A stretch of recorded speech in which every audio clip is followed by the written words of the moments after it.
Hey there, YugiTube. What is going on? Bobby with capital CCG coming at you live. We are opening up Maximum Gold today. I'm super excited about this set. These cards look gorgeous. If you haven't seen them in person, make sure you do it. But we've got a lot to do, so let's go ahead and jump right in.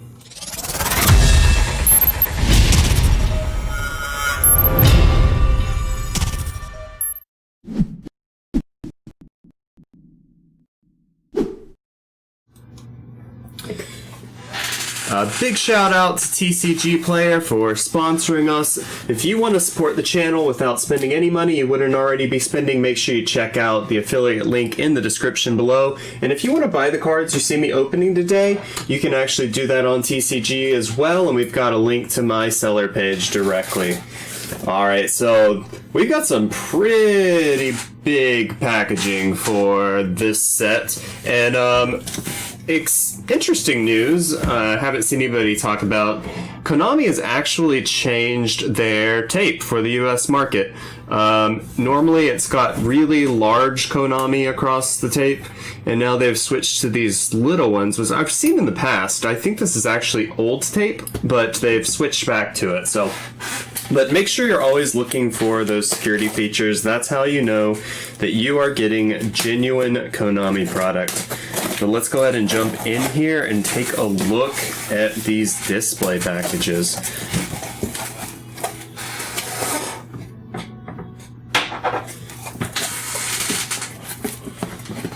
Alright, here we go, guys. So this is what the display package looks like sealed.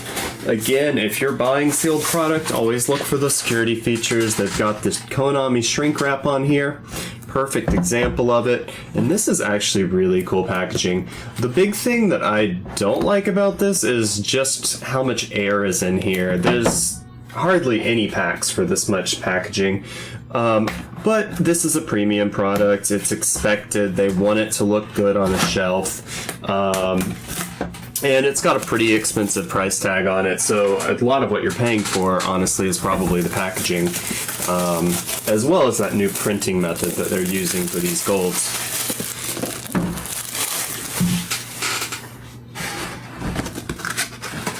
Get this opened up, get this flap folded down, and then we can see what this actually looks like for a shelf display.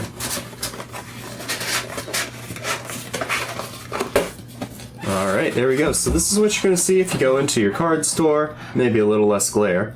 And it's really cool. They've actually got metallic packaging for these boxes. And this is what the individual box looks like. And I've got to say, this is pretty nice. It's very light. Like I said, it's a lot of air, it's a lot of fluff. There's not a lot of cards considering how much packaging is in this. But it does look really, really nice. And I think one of the considerations, we're getting ready to be into the Christmas shopping season, and I think that Konami wants something that you can wrap and put under a tree. And this definitely seems to fit the bill. Seeing how they actually sealed this. Okay. Alright, so it's actually a flap that just goes across, so we can just stick that right in there. Alright. And there it is. Yes, this is, yeah, beautiful packaging. And then we've got our packs over here and 2 packs over here. So all of this for 4 packs, which, yeah, a little wasteful, but it looks nice. So let's toss these off to the side and get the rest of these open so that we can start getting into the part that everybody wants to see, the cards. There we go. And so if you guys haven't seen, there are a lot of really interesting misprints in this product, and I am really hoping that we pull some of those. They've already started auctioning for well into the $1,000 mark, and while I'm going through this pouring stuff and just opening this packaging, I actually wanted to pull this up and show you guys what is going on with these prices.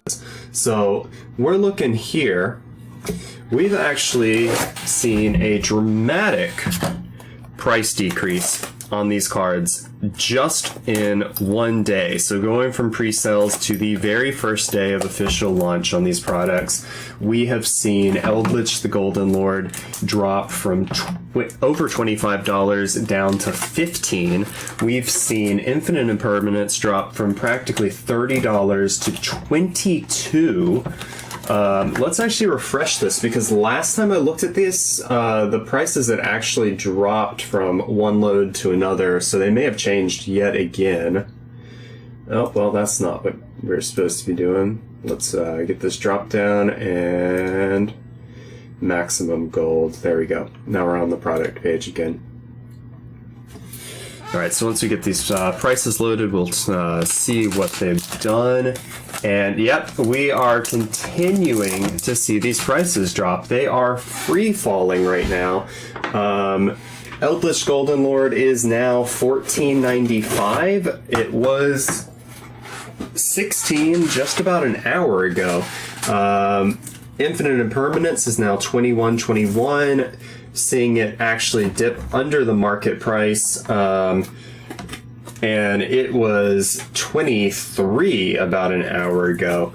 So if you want to get your hands on these cards, look at these individuals, because this is definitely the way to get them, and the prices are just dropping. I'm expecting to see some buyouts on a lot of this stuff, because it is just getting too cheap for its own good. We will likely see these Eldritch Golden Lords go back up in price. We will likely see these Infinite Impermanents go back up in price, because they're absolutely gorgeous cards, and people are going to want these in their decks. One thing that we were talking about in my last stream was the fact that people were worried that these cards... I'll see, here's that quality control that we've been seeing issues with. The cards have just completely gone inside the packaging. But one thing that we were worried about when we were talking about this product just a couple days ago on my Phantom Rage stream was the fact that these cards are printed pretty thick because of the art detailing. And we were worried that they may be like Hobby Leagues and be a bit unplayable. I got to get my hands on some of these cards 2 days ago, and I don't actually believe that that's going to be an issue for this product. It seems like the card stock is pretty normal. It feels normal in the hand when you hold it. It didn't feel like... Oh, and there again with that product quality. We may not be able to get to that pack. There we go. So I'm going to have to be careful opening these, knowing that these packs apparently shift really easily in this packaging. And these little tabs also feel dangerous. I feel like I could be damaging the card stock with them.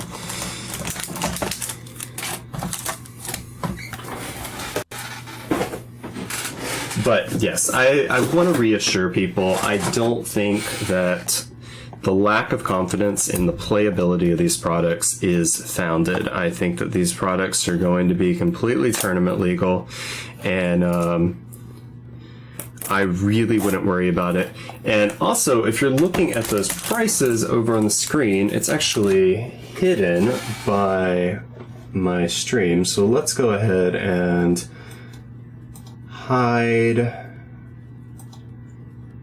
these windows. You can see that this Totally Awesome is actually one of the most expensive cards, and it's one of the gold rares, not one of the premium golds. And it's actually beating out some pretty surprising cards, like Stratos is all the way down here at $1.19 for its alternate art. Chaos Dragon Legionnaire and Dragon Link is one of the best decks in the game right now, and some of the Chaos variants with Thunder Dragon are actually very powerful and pretty good when we're considering the fact that they're going to be pretty much ban-proof on the next ban list, and very well maybe one of the next big contending decks. And it's only $1. And it's also got the really nice alternate art on there. So let's get these back on, and we're going to switch back onto the camera. And we're almost through the second box getting these cracked open, so we can actually start opening these packs up. And here we go. So if you get this for somebody on Christmas, they're definitely going to have something to do, because it actually takes a while to get into this product. And it's honestly, it's a very beautiful product, so.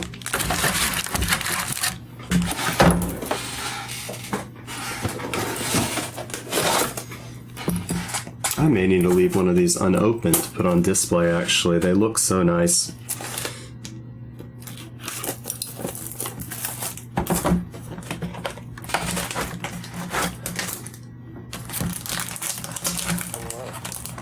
Hey, how are we doing today?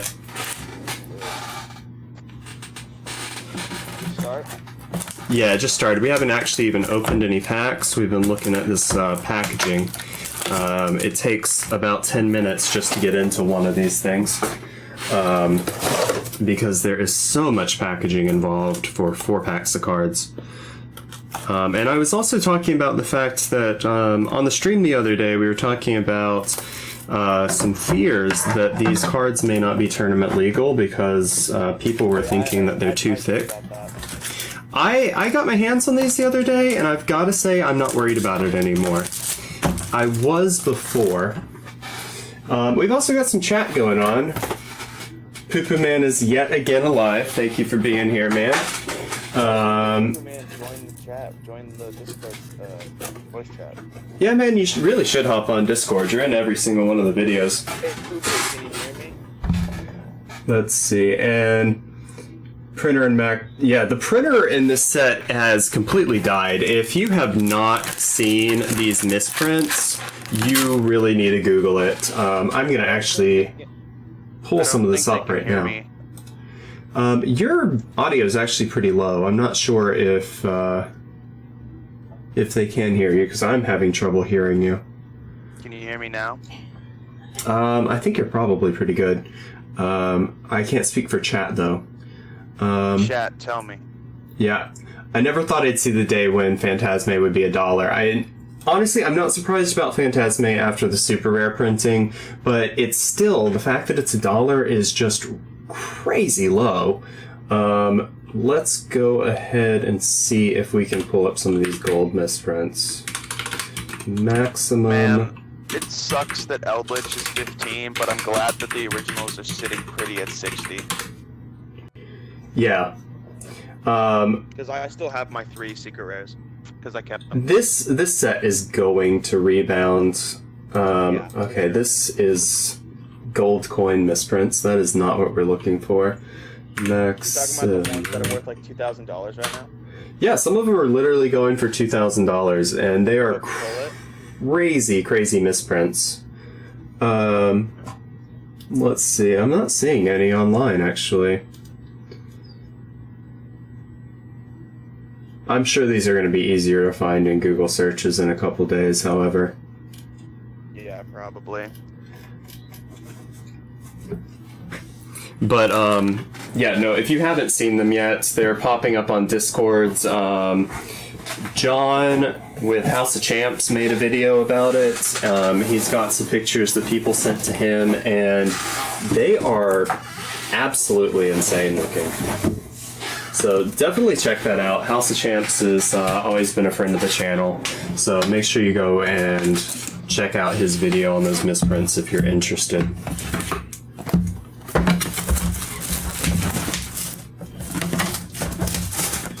And yeah, like we were talking about, this packaging is absolutely massive, completely unnecessary. And then you have this giant box right here for 4 cards. or 4 packs rather.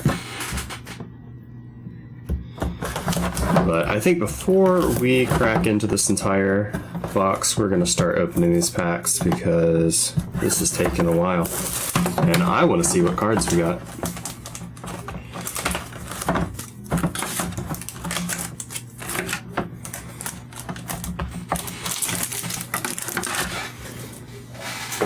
Now here I was thinking that this was going to be a fast stream because there's so few cards in each product, but I didn't account for the amount of time it takes to open this stuff. Alright, let's see here. First pack. Alright, so That it's... audio from Discord is a bit low, which I knew that was going to be an issue. Actually, you just got a lot louder. You sound a lot better now. That's because I'm holding the mic next to my mouth. Alright, we're starting off with a reinforcement of the army. And Appaloosa! Nice, nice. These are unfortunately not the chase cards in the set. Go figure, Appaloosa is not a chase card. But these are absolutely stunning. If you have not had a chance to look at these things yet, they are just shiny and gorgeous. And it really does look like liquid gold on the page. I have not picked up any at all. I haven't opened any product yet. These have to be the glossiest cards I have ever seen. I mean, you can just see how the glare is obscuring in the camera, and it really looks like that in person, and I don't even have the overhead light on in the room. One thing I have heard, the premium golds, apparently this gold can chip off, so you want to sleeve these... Yeah, it can flake. So I don't know if that's just extra pieces of gold in the packaging that flaked off and somebody got a little nervous, or if it's actually flaking off of the cards, but I would recommend if you're opening any of this to immediately sleeve it. I think it's really, you need to treat it like the ultimate rares where the sides can scrape and the cards can get damaged. And oh, we got Totally Awesome, so that is our most valuable gold rare in the set. Hey, I'm gonna send you a picture of cards that I need. You probably have them, but you're not trading them. Okay, go ahead and post it in the Discord. Yeah, that's an old one. And this is awesome. I didn't actually realize Elder Entity Inthos was in here, rather. It is really cool. I guess my brain is stuck in WoW mode. Inthoth is the final boss of the expansion.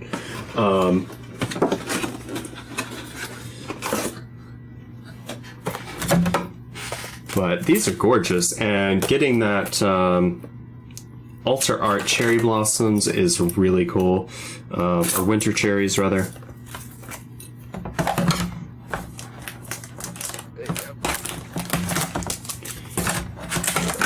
I just need to rip these. That's easier.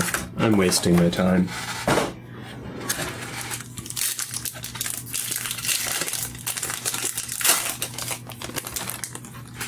Dragon's Mirror, Drowning Mirror Force, Transcode Talker, and oh, we just got the other Cherries art, so that's actually pretty cool. Just start off to get the set there. The original and altar. What's up? Do you think that the new gold rare is higher than secret, or do you think it's still lower? It's like rarity-wise. Definitely, I think, lower because it's a guarantee pull. Yeah. But there's so many of them, and the cost of the product is so high. I expect them to hold value over time, definitely. Do you think this is one of those sets that if you like bought a bunch of boxes sealed and kept them sealed, they'd sell for a lot of people? Oh, absolutely. Absolutely. This is an investment piece. Oh, Flame Buffalo as gold rare looks beautiful.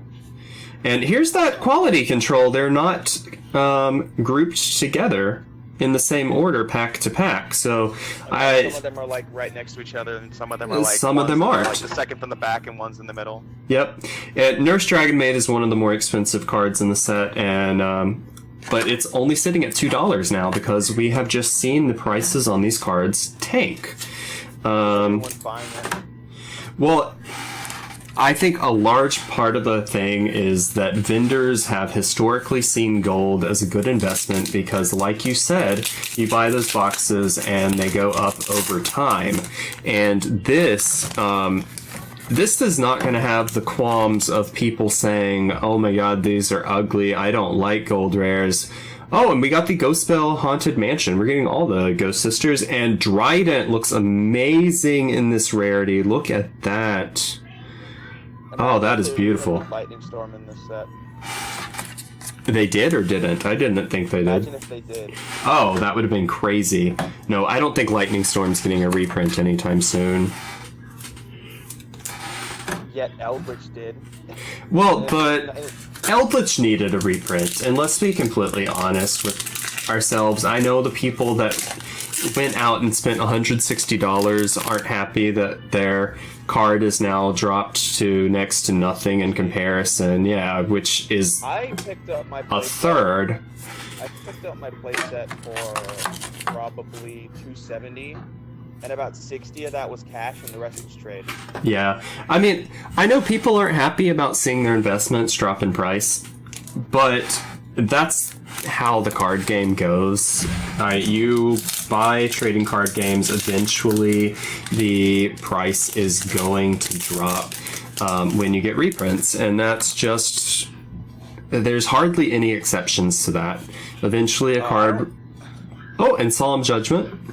I don't regret keeping them because with that deck, And another I Dryden. rolled multiple tourneys, and I pulled about three ultis with it. See, and that's the thing.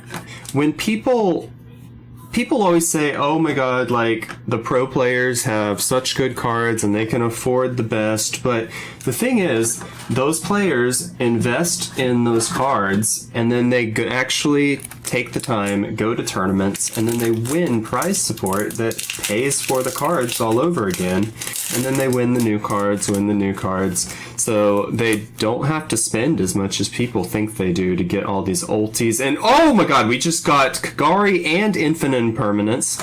That is an awesome pull. The Kagari, unfortunately, is pretty low in price, but that is beautiful. Absolutely stunning. And the Imperm is the most expensive card in the set. The Japanese Kagari was going for like $20, and this one's going for like what, $2? Yeah, I don't even think it's a 2. It's not even on the first page of pricing. I honestly do. I want to make a master set of this set. It's a really cool set. Yeah, I unfortunately don't think I'm going to be able to keep a lot of it. You want to help me out with that, Bobby? You want to help me with my master set by selling to me? Maybe. We could maybe do that. Trading to me? Monster Reborn in its original art glory. Lose one turn. And there's our second Appaloosa. And I've got to say, like, this altar art is amazing, but I miss the bear. Where's her bear? It's not here. Make it just the bear next time. Like, where's the bear? Like, that makes her so much cooler because she's sitting there riding around on this giant bear. Oh, by the way, Robinson joined, but he is muted right now. What's up? There he is.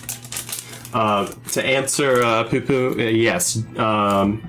Jesse told me that he bought like 200 copies of Ice Dragon Prison. And he bought it on pre-sale price at like $2 because he knew it was going to shoot up in price, and then it went up to $10 on release week. He's actually really good at predicting market prices because he's so good at evaluating the usefulness of cards.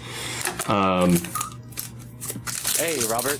Hey, how you doing? Pretty good. I am not at home right now. I'm out shopping. Oh, so you're on the phone. Yeah, well... Oh, here's the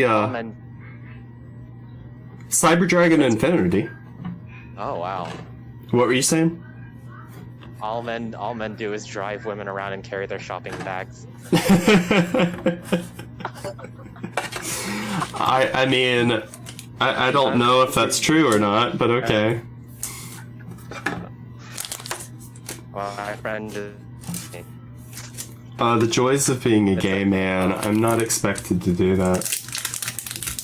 It's Anyway, hey,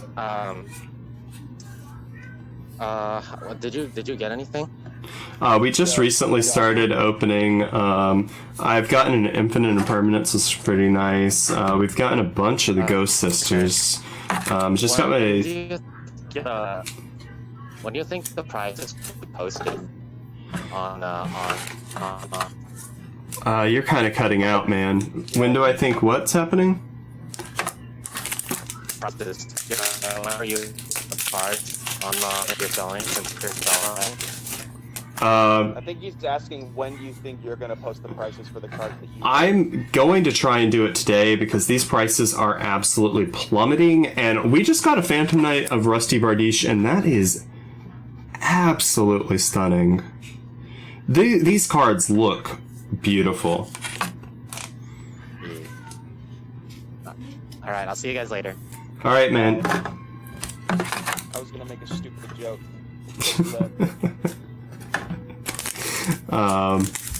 Well, you can still make the stupid joke. The copy pasting. Any female born after 1993 can't cook. All they know is McDonald's, charge they phone, twerk, be bisexual, eat hot chip, and lie.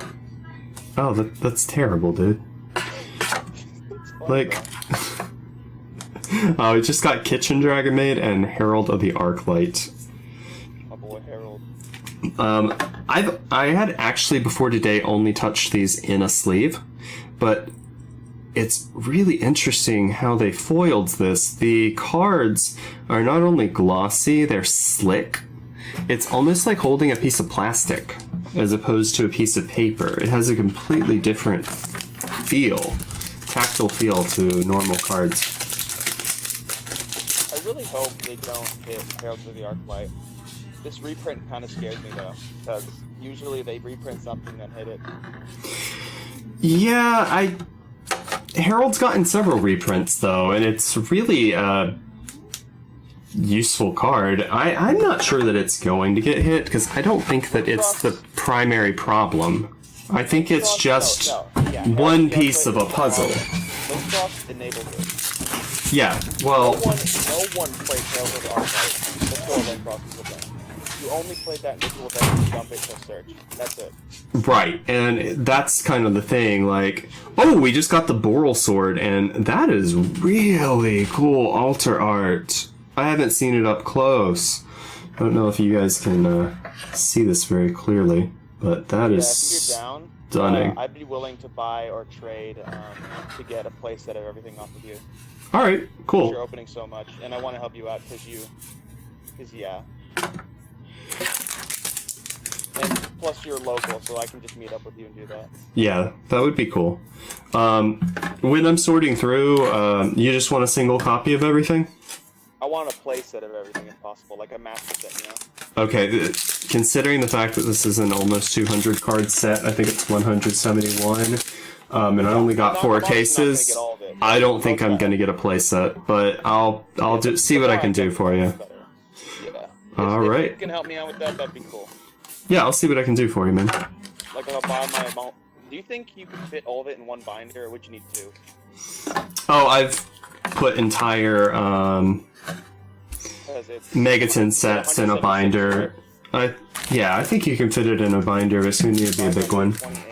How much? Usually 9 times 28, right? Pages? I would have to actually sit down and do the math. Need 2 regular binders.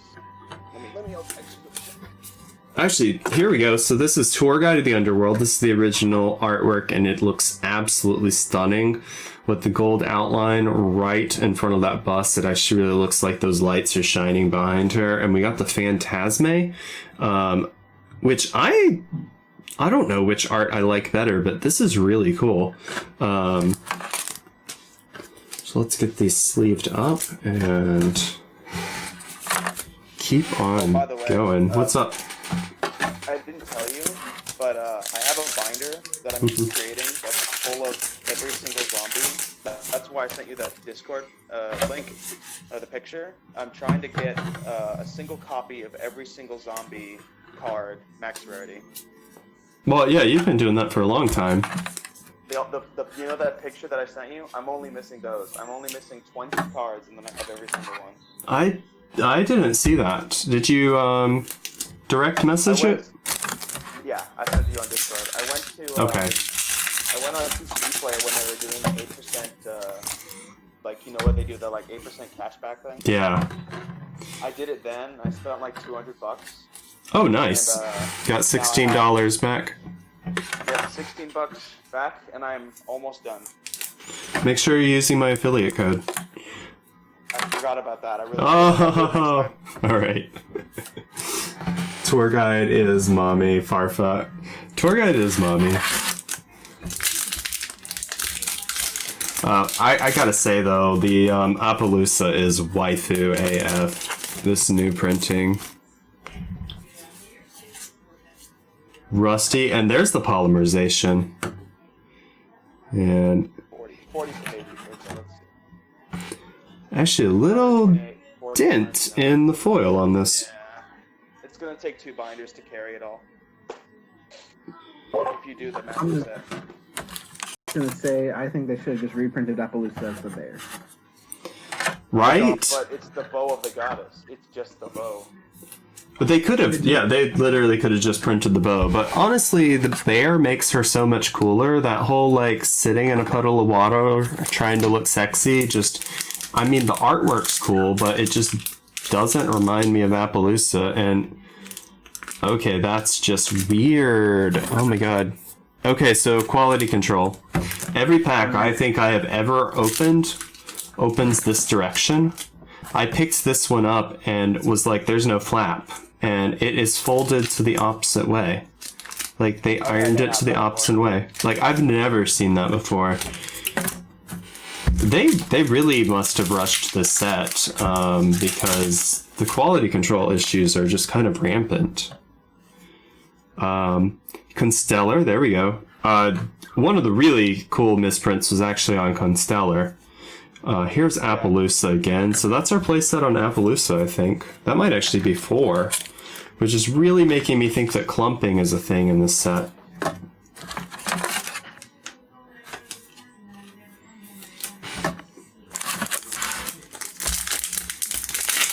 And let's see. Get that Asmar going. And there's the Levianair in the new altar art. Reprinting that for the first time. Oh, and we got the red eyes. Awesome, awesome. That is nice. These are definitely cards that you should hold on to if you get those, because they're going to go up. Yeah, the vanillas are actually worth something. Yeah, the vanillas are one of the few things in the set that are holding price. It's basically Imperm, the vanillas, and Eldritch, and those are like the expensive cards in the set. And then everything else just plummets after that. So there's the Beatrice. I'd heard some people saying that this was actually pretty ugly in person, so let's take a look at this and form our own opinion. You know, I've gotta say, it's not that bad. It actually looks pretty cool. She looks pretty ghostly, and the wings off to the side in most printings, especially the old gold rare, you just can't see them. And I guess you can't see it in that either. There we go. But you can actually see the outlines of the wings because they did it in gold. But I think they could have gotten a little more detailing with the gold lines, but I think it looks actually pretty cool. And Infernity Mirage. So that is pretty awesome.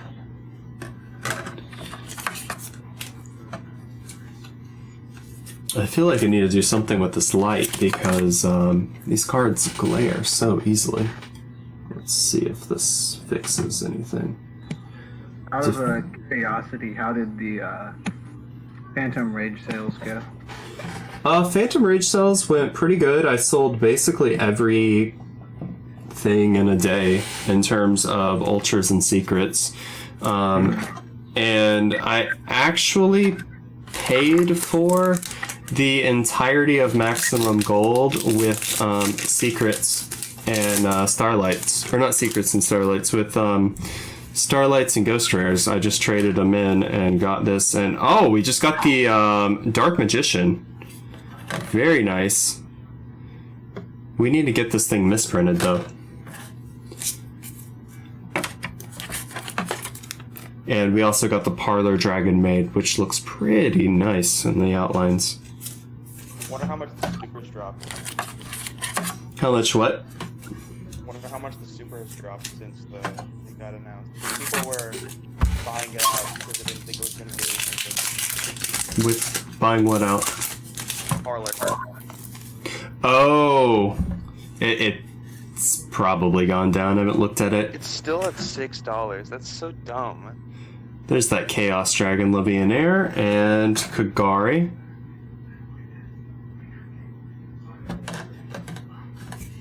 So I didn't realize that they were doing this with multiple altar arts. I thought it was just the gold girls. But if we go back and look at this, it looks like a lot of cards that have been printed with altar arts are getting both printings. I think if there's an alt art, they reprinted, like, or at least for a lot of things, they reprinted. Yeah, I don't know that it's everything, but like we've got both Kagaris. Not for the vanillas at least, but I think for the non-vanillas, I think they did both. We've got both Legionnaires. So actually, I think, yeah, that's the original art. That's the altar art. It just, I didn't realize it with the gold lined until I saw it next to each other. Because it looks so different out of the secret. Dang, dude, Dragon Maid is so cheap. Oh, I know. Well, it was rising, but it's always been cheap.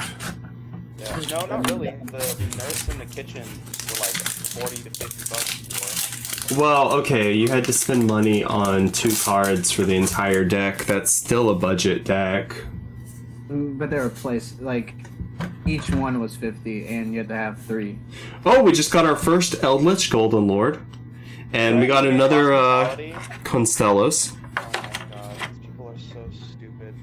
What is it? Dragon Maid Hospitality is lowest $40 right now. It's a super rare in Mystic Fighters.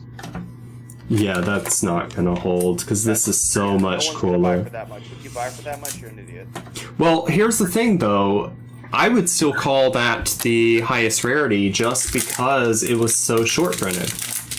So it depends on whether you want what is really considered highest rarity. Oh, this altar art Alistair is so nice. Yeah. If the you Ulsters are really nice. if you want the rarest printing, or if you want the coolest printing in a higher rarity, because a lot of times people will pay money for the well, this is actually slightly miscut. See, the border on here, this side's larger than this side. It's very minor. I wouldn't really call it a misprint, but it is a So, subtle. it's so funny. I picked up a playset of Support the Mega Monarchs at one point, and I didn't realize until after I picked them up that all 3 were majorly missed. Oh, well, I mean, that's a good deal. I would not complain. Like one of them, the bottom is like 3 times as thick as it should be, and the top is really skinny. Oh, yeah, that's really cool. Those are really common miscuts, though. Here's Ghost Girl Spooky Dogwood. That's our first one. We got our second Laundry Dragon Maid. The Dogwood looks really cool. Oh, I was wondering about that. Okay, so Poo Poo is saying that people are playing Hospitality and Dragon Link to play around Droll with Parlor. Which I don't know that that's standard line of play in Dragon Link, because not every Dragon Link really relies on Dragon Maid at all. But I know people are doing it. Oh, are you there, Tate? Or are you just like hanging out? Oh, I'm here. I'm here. Oh. How have you been?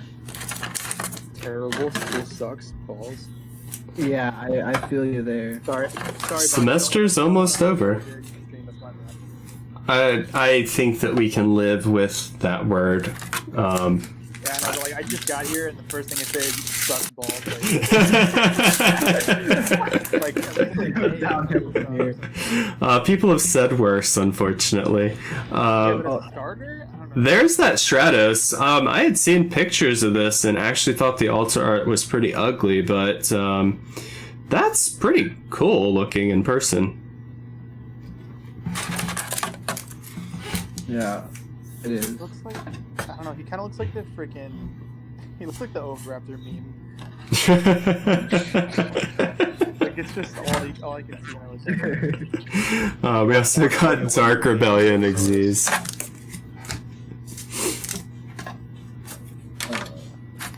Yeah, hey, this has been my worst semester for school by far. I mean, like, Workload or like grade or like workload. Like, I'm literally in group project meetings for like 7 hours a day. Yeah, this shit. Oh, we just got the altar art tour guide. That is nice.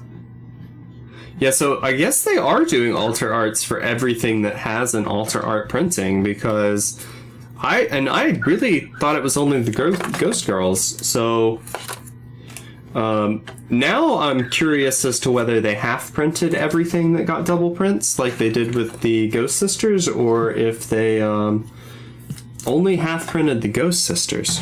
Yeah, I've read that all the alt arts are half printed, and then like so like you share like the full print basically with ours. Yeah. And then Dark Magician and Blue Eyes are like share a print slot, so they're half prints. Right, yeah. I had heard that as well. So that's going to keep some value on these altar art printings, I think, in the long run. Right now, you're not really seeing that reflected in the prices, but I think you're going to in the long run. Definitely makes some of those things more invest worthy.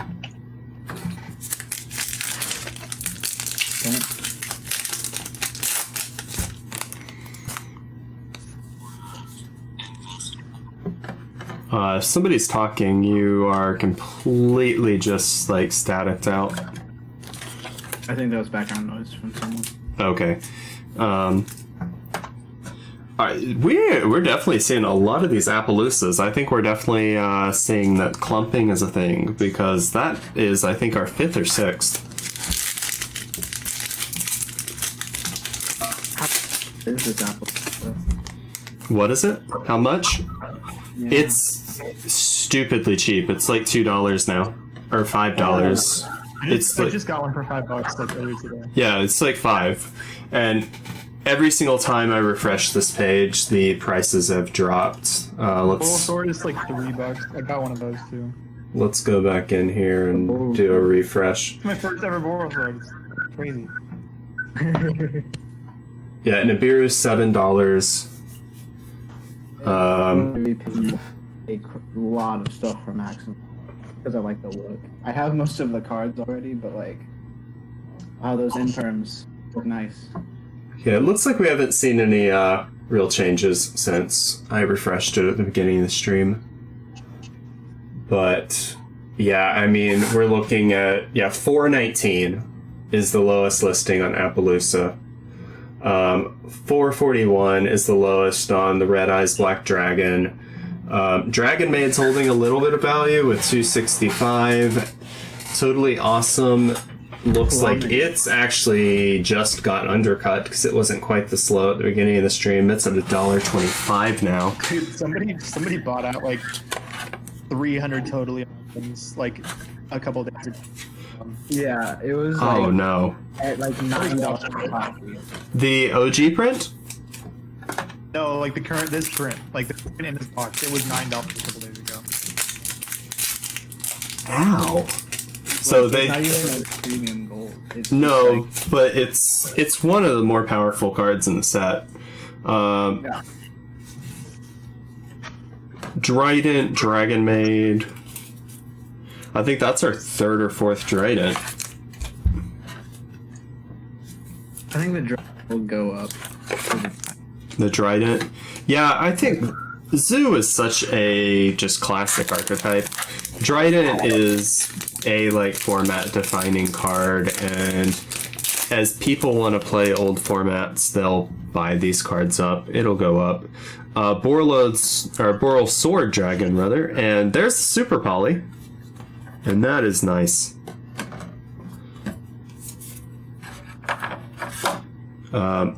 The Super Poly's different than any of the other cards, though. I guess since it doesn't have any clear lines, they decided to not put any gold lines in the art. And so it's just got the gold borders. And then the glossy finish that these things have. What about like all the white lines coming off? Yeah, I mean, I think it would have looked really cool if they had just like outlined the center ball and the lightning coming off of it. It would have looked really awesome, but they didn't put any gold lines on it, which is kind of weird. Yeah, Zoo changed to a going second deck, and I don't know what to think about that. I mean, I think that's just honestly the optimal build for it right now, but I don't know what to think about really any going second deck right now because the format's so explosive. And another Appaloosa and another Phantasme. We are definitely seeing a bunch of these. I mean, you are pulling a lot of Appaloosas, so like, it's not the worst card to pull from this set, honestly. No, it's not. It's definitely more than the cost of a single card. It covers the cost of the pack it's in. The Alistair and then the Kagari. I just want to see more Impermanences and more Eldritch, and I want to see misprints, because if we can get one really solid misprint, it's going to pay for the whole thing. And they're apparently just so rampant in the set, it would just be really cool to pull one. Yeah. Let's see, Flame Blufferlow. Oh, we just got the Feather Duster. Cool. And I think that's our third Rhoda. Yeah, I'm gonna have to pick up a Feather Duster from this set because the one I have is I pulled it when I was like 12, and it's Robinson did not take care of his card. Yeah, I have the OG one from the video game. I think that was the first print. But Robin, isn't the one you have right now? That's the one that like blew Liam out Brezzo, right? Oh yeah, of course. Good luck. well, there's the Gaia Dragon Champion. I don't know what you guys are talking about. I didn't make any fuss or anything. Oh, okay. Oh, we just got into Biru. Got up and I left because I had to go do something. And I lost two of my games already, so there was no point. I gotta say, this Nibiru looks pretty awesome. I'm gonna switch back to the streaming camera. Most of the Nibiru, the estimate goes down a bit because it's like over 130 right now. It's still that expensive? Yeah. That's crazy. I've got to say that this one is gorgeous. That is a really cool looking one. Don't be $91, you know? So it went down? Nah, it was 130 a couple weeks ago, so it did go down. That's nice. Just like, these gold prices have to go up, because even if you look at the price of Ash Blossom, Structure Deck Ash Blossom, it's like a common, I think probably costs more than it right now. Oh yeah, Structure Deck Ash I think is still like $9, which is insane because these golds, the OG artwork is $873 and the alt art, the feet Ash is only $814. Yeah, no, the common Ash is still more expensive than the gold.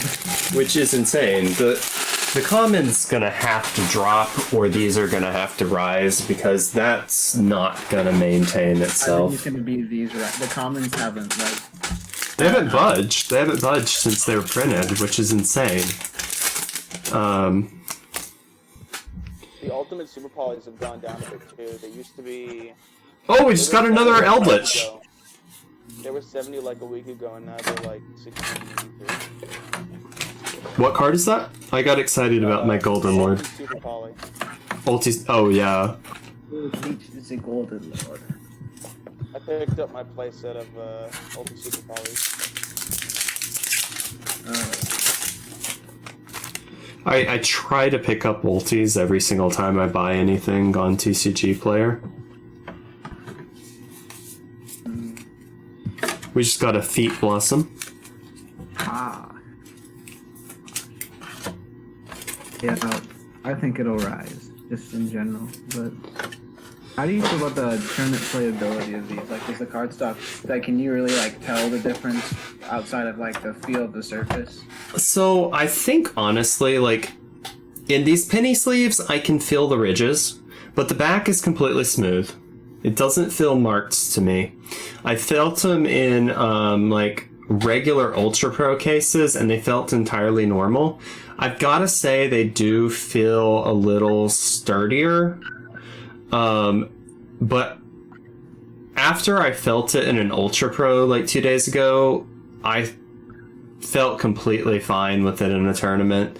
I mean, looking at it like this with the sleeve on it, I can't see a gold edge.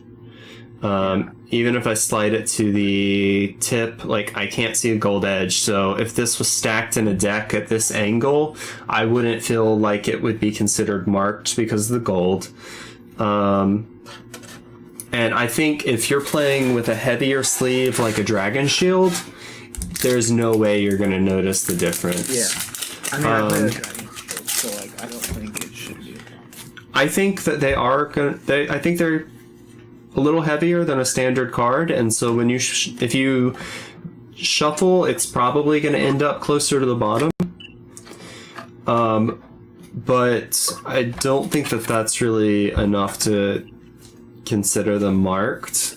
And I also think that, you know, if you rifle shuffle at any high level competition, which you're required to, it's not going to make a difference.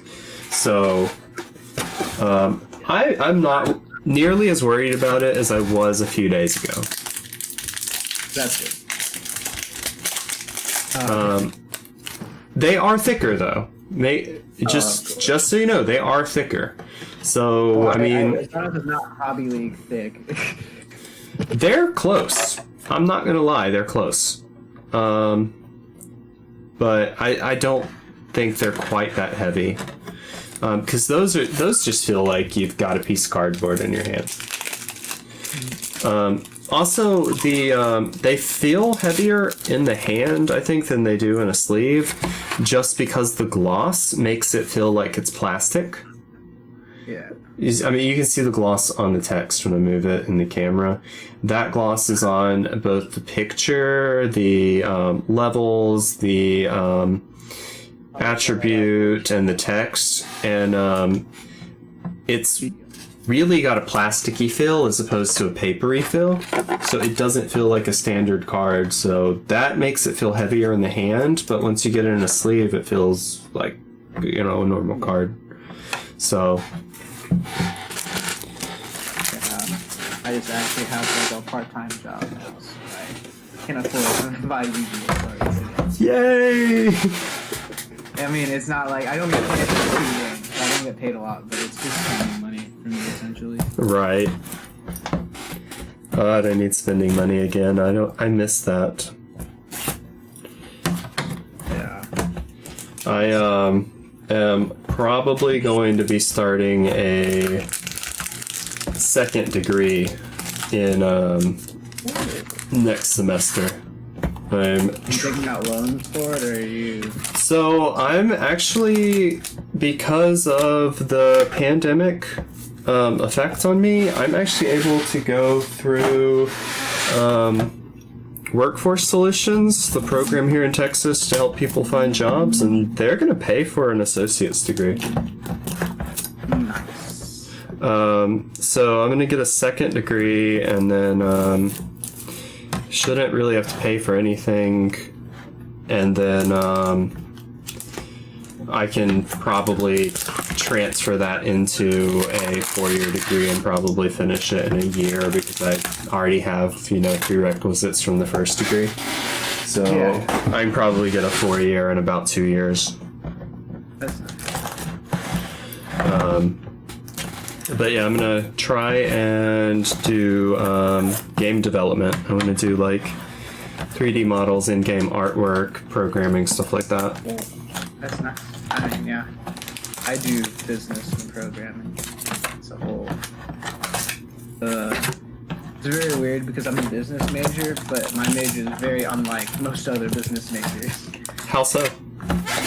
Well, it's just most of my stuff is like, so I'm MIS, so I do a lot of programming and like technology stuff, and so like it's not like finance or accounting or other things like that where like I don't know, A bunch of case studies that don't apply to any business that you'd actually be starting.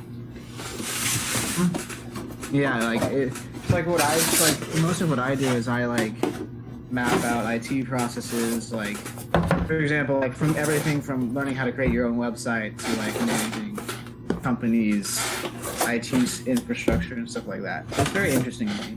That is cool. I was actually looking at a business creative leadership degree. And I think it's only offered at SCAD, Savannah College of Art and Design. But it's like completely different than your typical degree program or your typical MBA. Yeah. But it is a master's business. It's just not sitting around studying a bunch of case files. It's like hands-on leadership in creative fields. So you're working with like creative professionals, like museum curation, like website design, video game design, art houses, like atypical businesses. And it's actually seems like a really cool degree program, and I'd like to go into it, but it's just not feasible for me right now to go into that into like a master's in a different state. So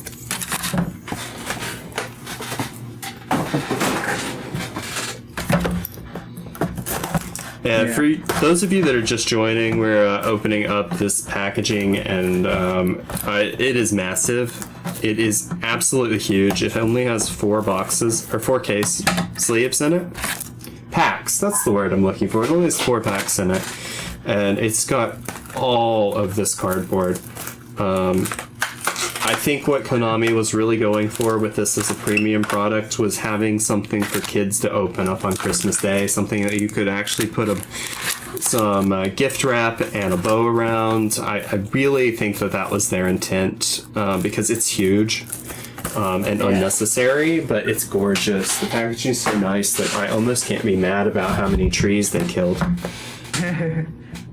You can be a little mad. A little mad. But the effect is almost worth it. It's really cool. Yeah. It's environment is important.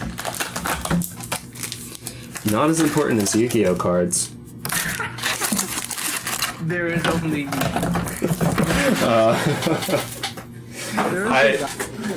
I don't know if you've seen the pictures. I've posted them in my Discord before.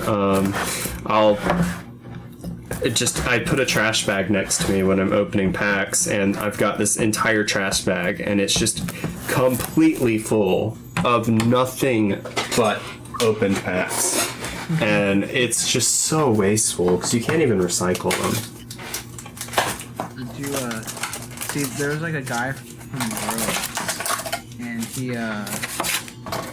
got second place or whatever, like last year I think, or I mean the year before that. But like he was from Japan, so like they asked him like, well, what do you do outside of Yu-Gi-Oh? And his response was, I do nothing else. There is only Yu-Gi-Oh.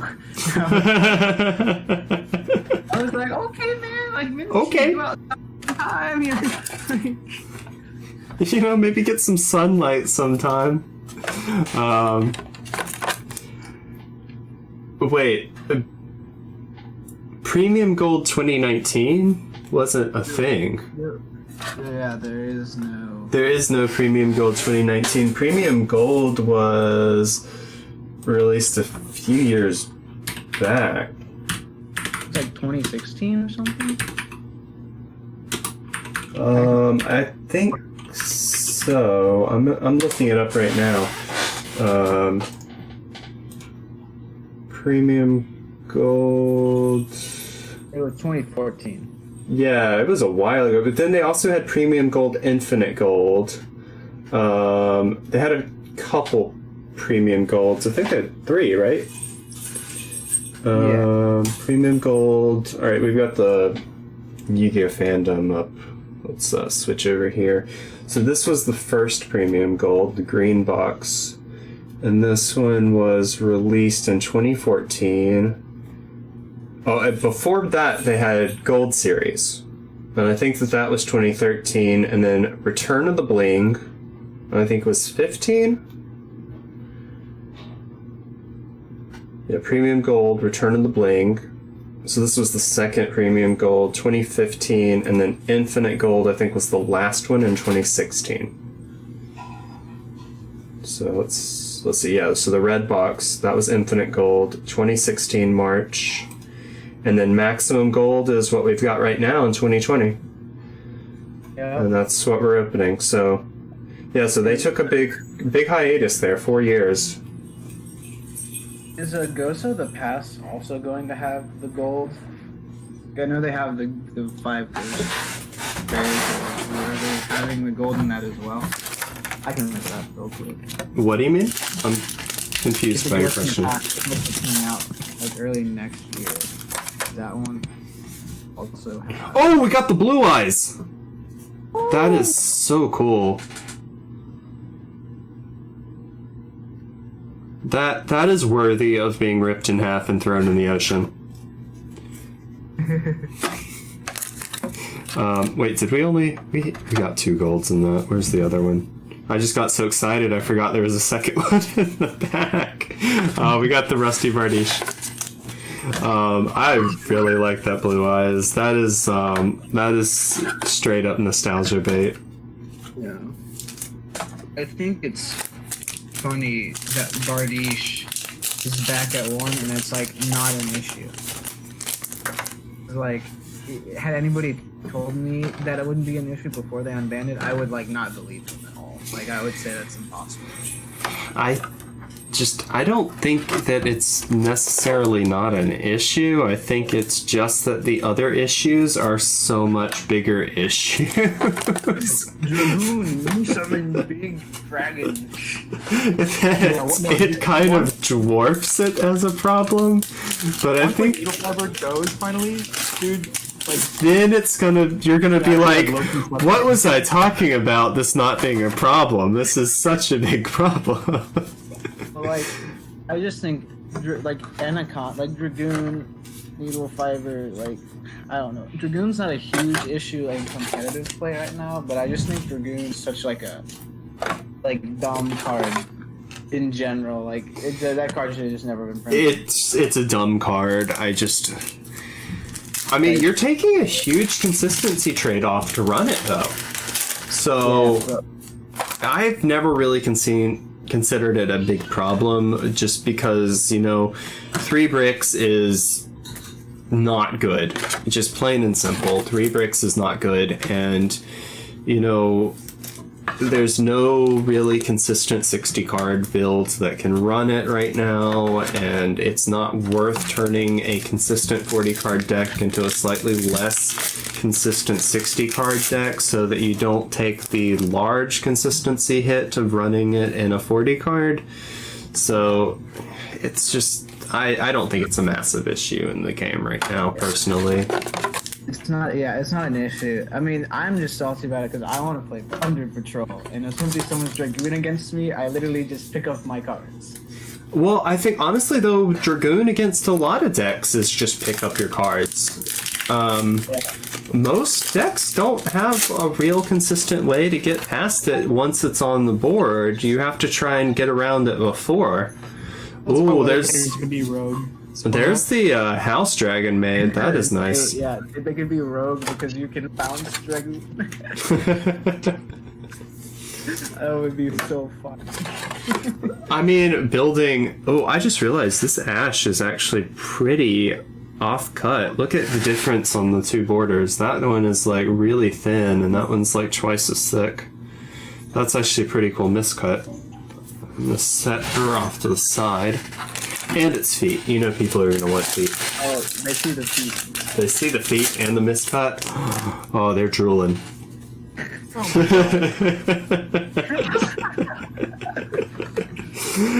Anti-magic arrows. I didn't realize that was in here, and it looks pretty cool.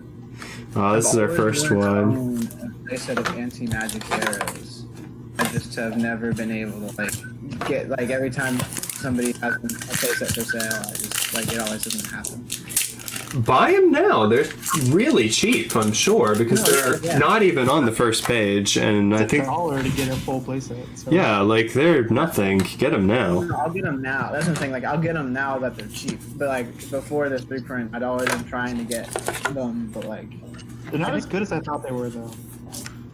they're good in some. Yeah, it's a niche.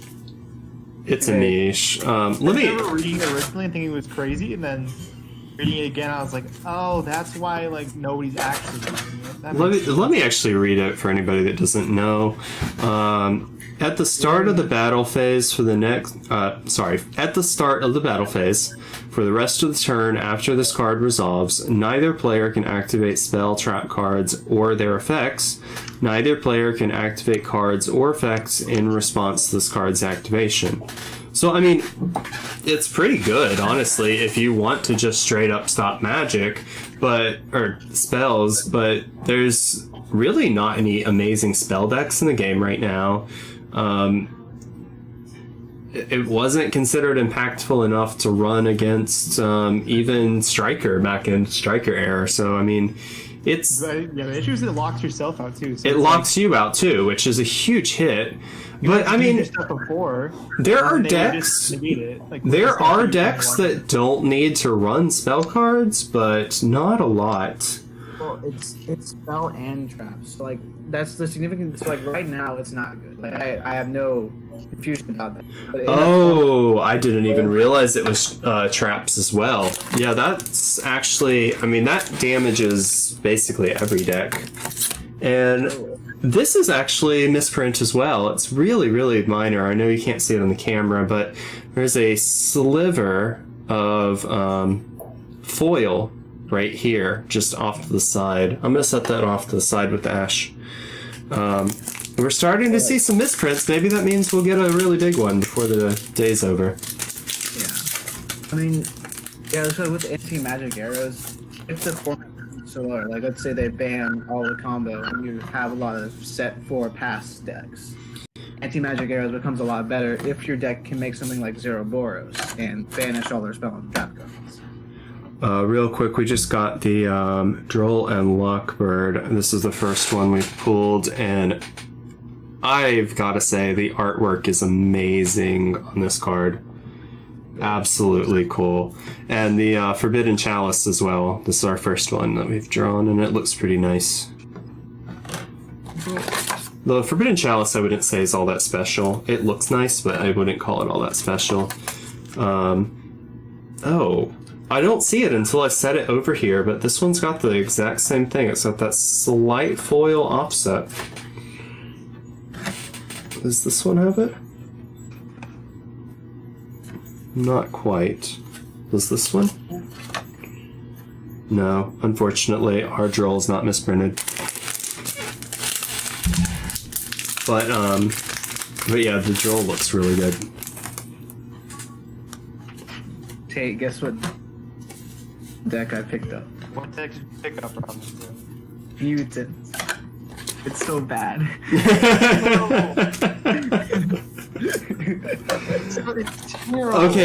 Okay. Real talk here for a second. Do you really think that if it gets support, it's gonna be even playable? It's playable right now. It's playable if you have 8 turns. Thanks for stopping in, Poo Poo. I'll see you later. Deck is at its current moment, it's not competitively viable by any means, but it is playable, especially if you can get D-Shifter off or you draw there can be only one. If you can still draw Okay, so you have to rely on non-searchable blowout cards to actually play at any real level. There can be only one is searchable with Red Reboot. Don't say that. So, But you have to have already had one. What are you talking about? yeah. Okay, alright. Basically every card in the game is searchable. If you go onto like Wikipedia or Yugi Wiki or whatever the website is, it has a list of every card that can search every card on there. But if you actually research and look at the ways that you search those cards out, you're like, well, that's not going to work. That's not going to work. I can't play that in this deck. I can't play that in this deck. That has too many conditions. Oh, we just got Chakane, and that's our first one. Like, literally, they'll have, like, a list of 30 cards that can search out basically anything in the game, and you're just like, well, that won't work. Oh, that's banned. Oh, that's absolute garbage. So just being searchable doesn't really make it usable. What I will about the deck is like its problem isn't even like yes, they aren't broken or anything, but the problem is it's consistency. Like they have MO5 and SC46, which are both very good cards. Mm-hmm. For the archetype at least. But the problem is that you have to draw them. Like if you don't, like you have to draw that or e-tele. And basically if you don't, you can't play. Okay. So you have to... Oh, speaking of there can be only one, it actually looks pretty nice in this gold rare. But, okay, so basically the issue that I'm hearing with the deck... Oh, we got an Eldritch. Very nice. Anyways, basically the issue I'm hearing is that you have to search everything.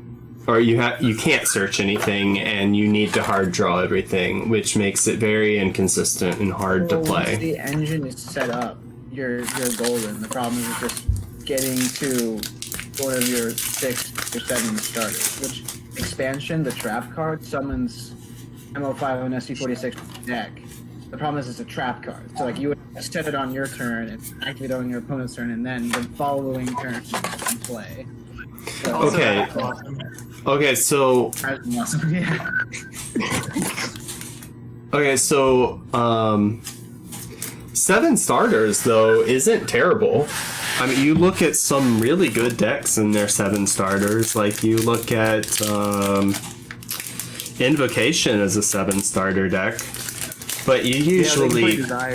But you usually pair it with something else that is a secondary engine or like a really strong draw engine to make it work. And so that's not a viable possibility with Mutant? So Mutant has too many engine requirements.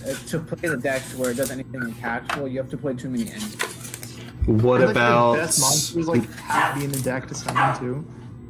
No, you can summon from hand as well. So you actually Give can that stock. Yeah, but like that's Keep an extra deck. But like they Well, did, what about like draw engines? so your best draw card in that deck is basically Extravagance. Like it's really your only like. Ooh, Impermanence.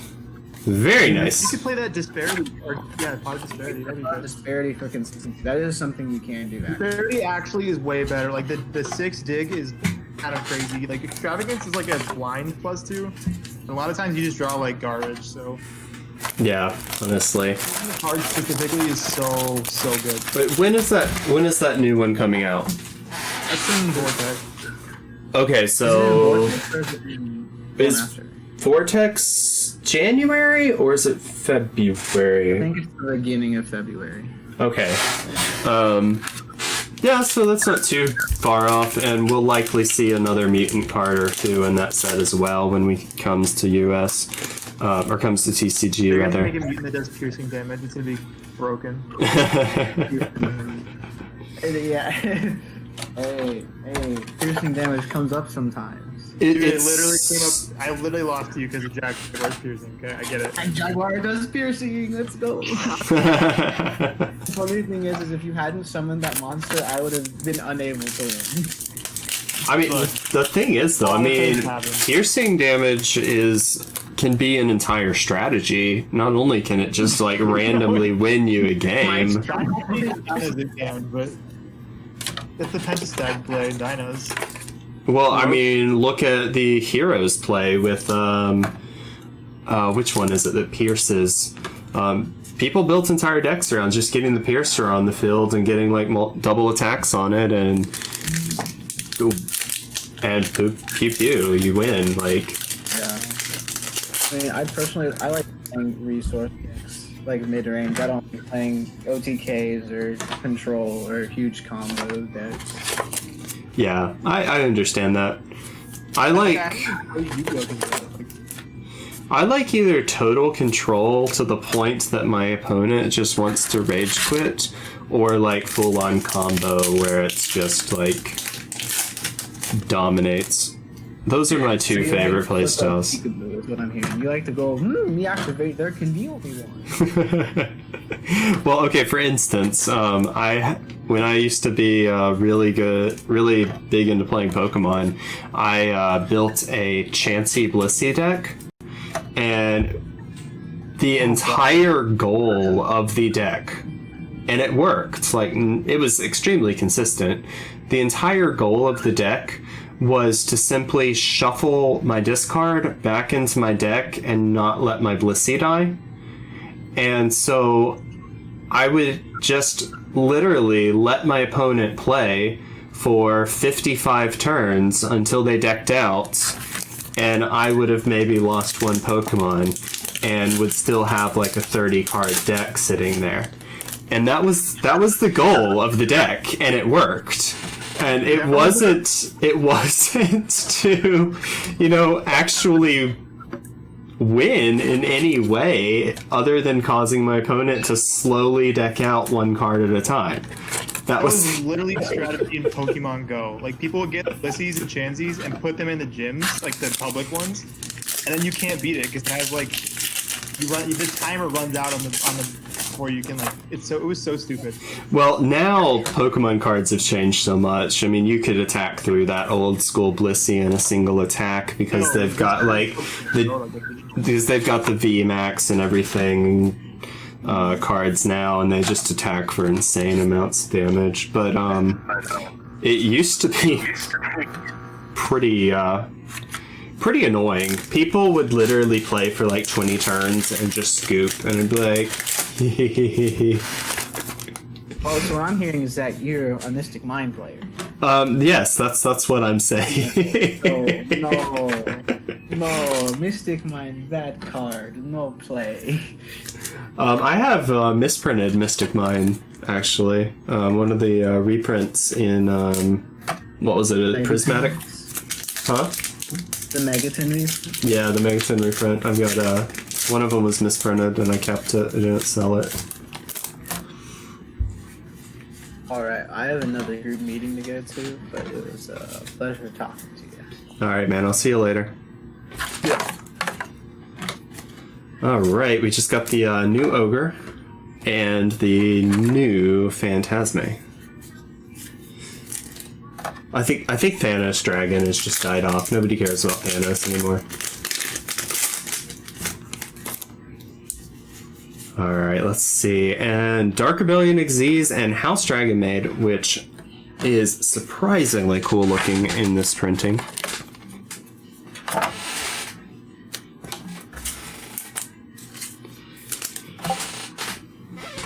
Who's still on Discord?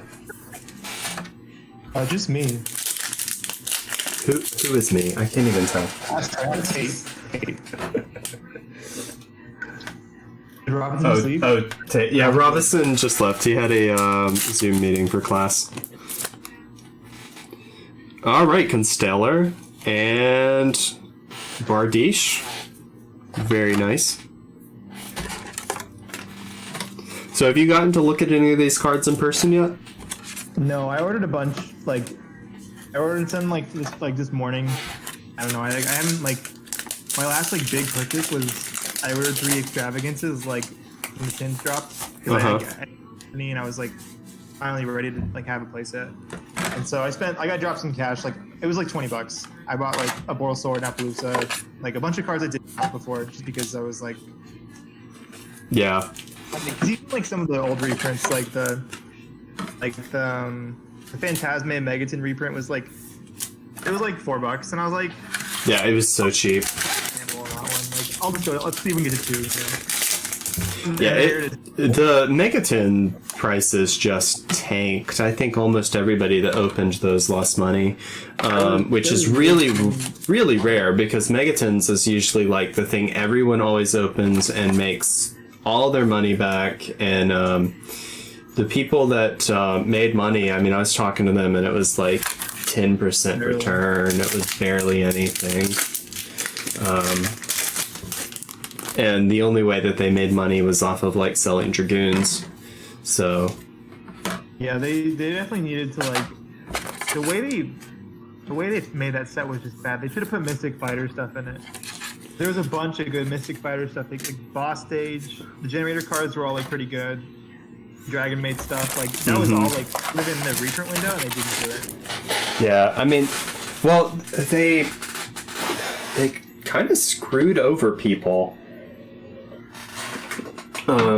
Because a lot of players didn't realize off of the first description that there weren't going to be promo cards, because I mean it didn't expressly say there are no promo cards, but it also didn't say anything about promo cards. But there's never been a tin that didn't have them, and so people just thought that the information hadn't been revealed yet, and so that informed people's decisions, because every single tin has always had one, or some form of like promo pack or a single promo, like the original tins had whatever was on the cover, but it's always had some sort of promo with some value on it, and that's what people were expecting when they purchased it, and it wasn't there. Dragoon definitely should have been a promo. Like, it would have made it way more accessible.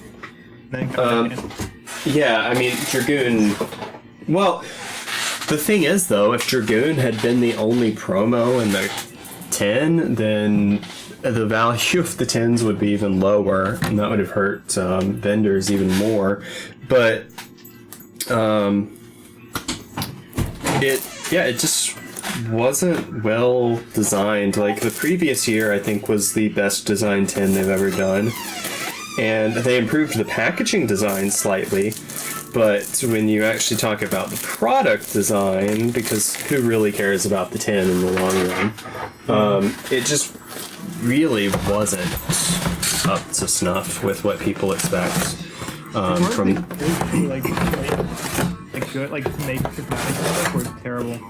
There were so many, like, of those Infinity Tracer combos, and, like, a bunch of cards that, like, had seen use in, like, competitive play, and, like, people liked, like, all the Tingy cards, like, even, like, the archetype isn't, like, great on its own.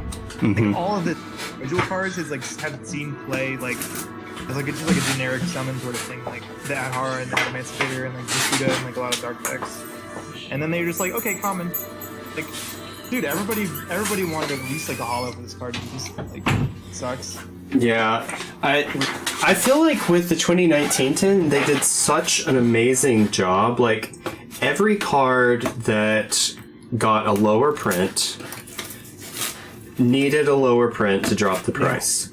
Every card that got a higher print should have been printed higher to begin with, and was just like really broken, and everybody wanted to upgrade to that printing. And they just didn't do as good a job picking the cards in 2020. And the removal of the promos was just such a letdown. Just complete letdown. It really hurt the product.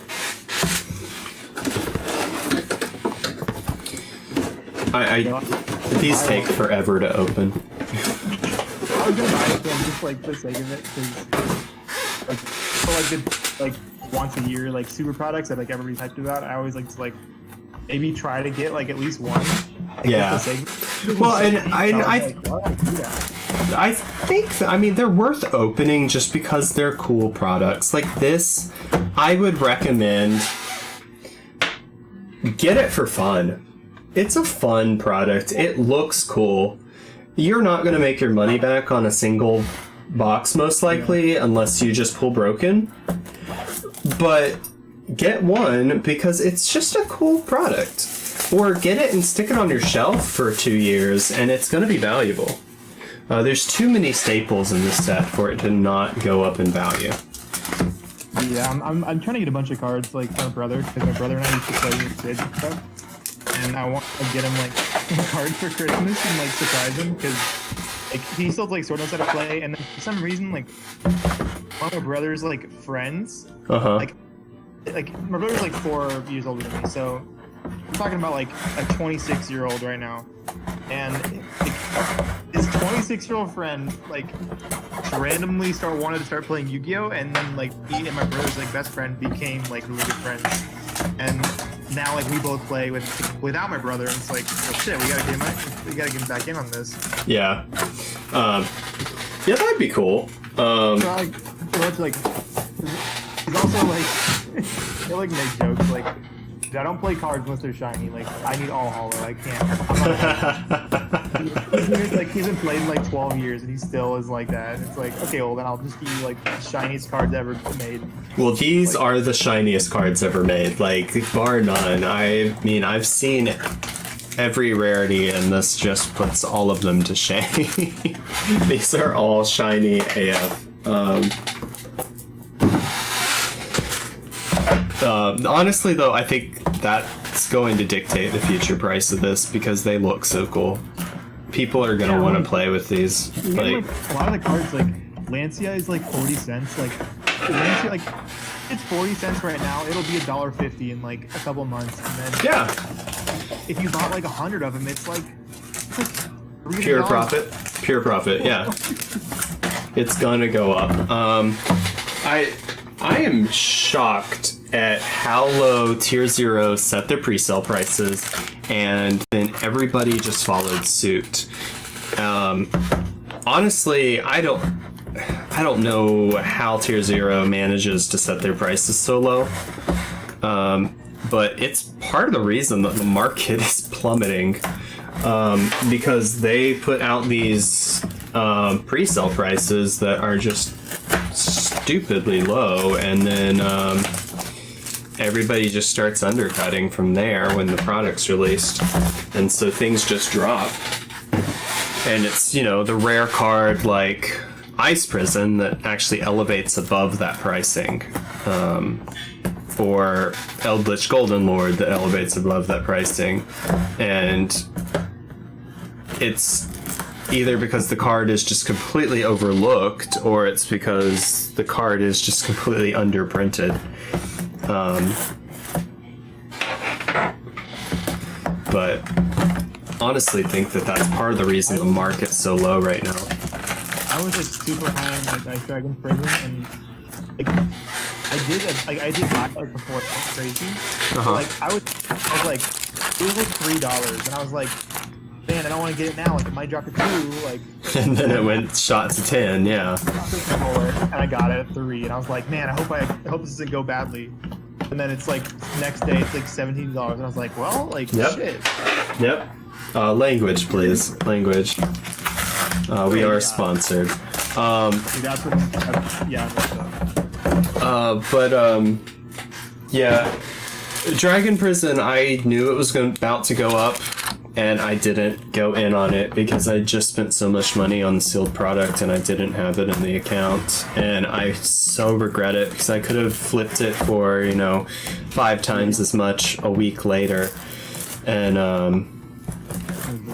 it feels bad, yeah. Because I had been talking to people and knew it was about to go up. Just because, when you have literally an entire gaggle of top players saying, oh yeah, no, I'm buying 100 of these. Oh, this card is so underrated. It's so good. Like, this is best card in the set and nobody wants it. You know, that's kind of an indicator of I should buy some of this. Because, I mean, that's how they were talking about it. Like, Jesse Cotton bought 200 of them, so...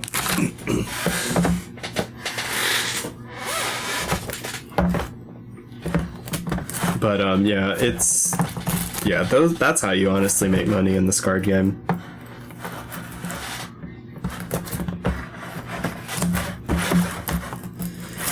Alright, there we go. That is half a case open.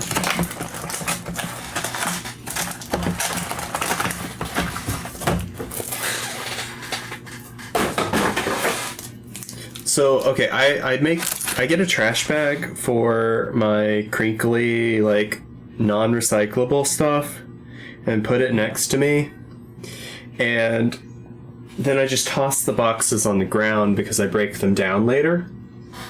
I'm not going to be able to walk in this room by the time I'm finished because this packaging is so massive. Honestly, yeah, Konami's packaging is really wasteful. It's so wasteful. Like, it's terrible. Like, I feel like guilty about it. I do.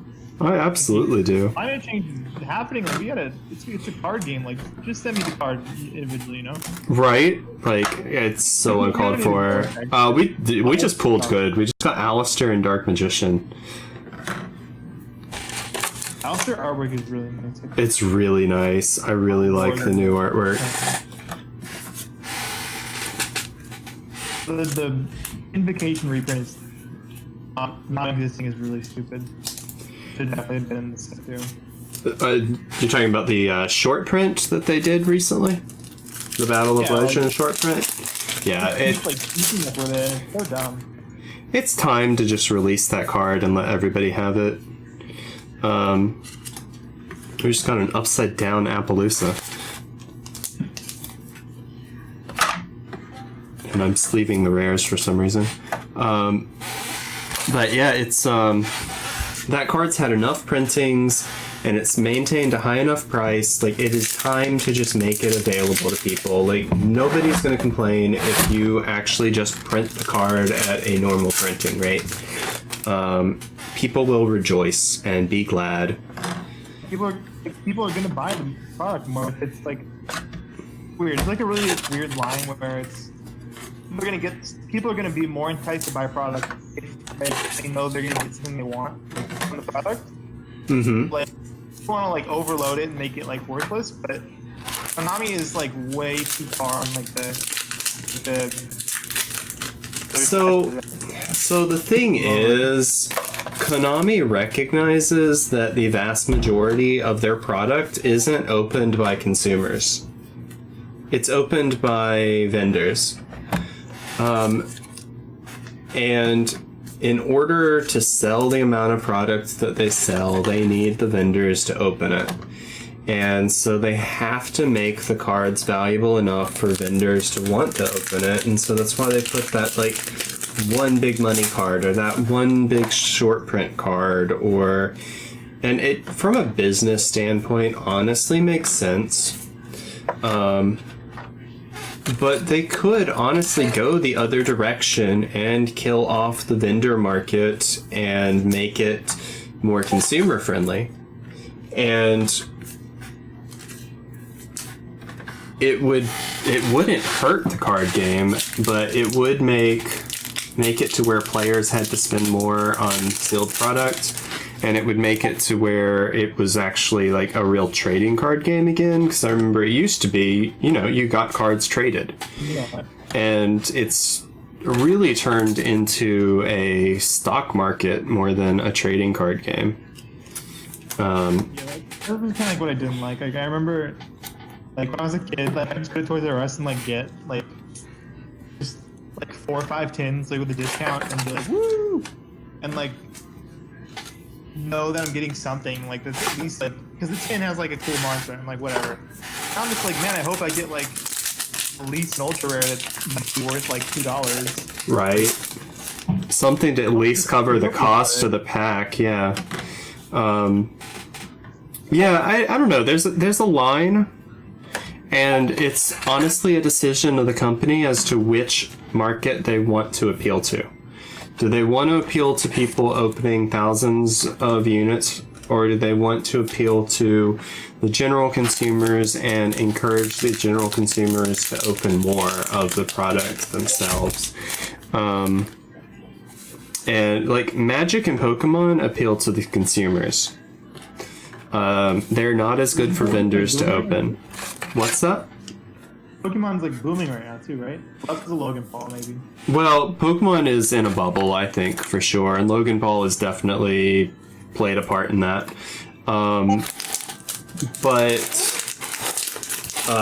Also, they're in a bit of a bubble due to the same reason that Yu-Gi-Oh! Bubbled up. And Yu-Gi-Oh's actually started to get some of that same mainstream attention, and it's going to cause prices to go up as soon as people have more money to invest. So long as the attention maintains long enough. And so we'll see where our market goes. I definitely predict an upswing in the market as soon as we get some sort of secondary relief package, or we get some more concrete news on vaccines, such as like an FDA approval. But The stimulus check spike was so stupid. oh, it was absolutely ridiculous, absolutely ridiculous. But it makes so much sense. It's like, oh, I just got $1,200 for free. Oh, this Appaloosa cost $1,200. I wouldn't have been able to get it otherwise, so why not? Let's just get it.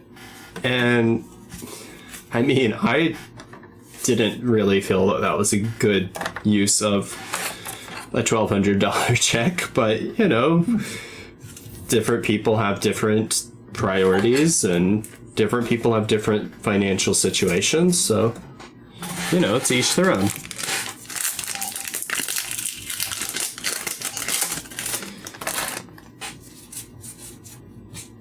Laundry Dragon Maid and S39.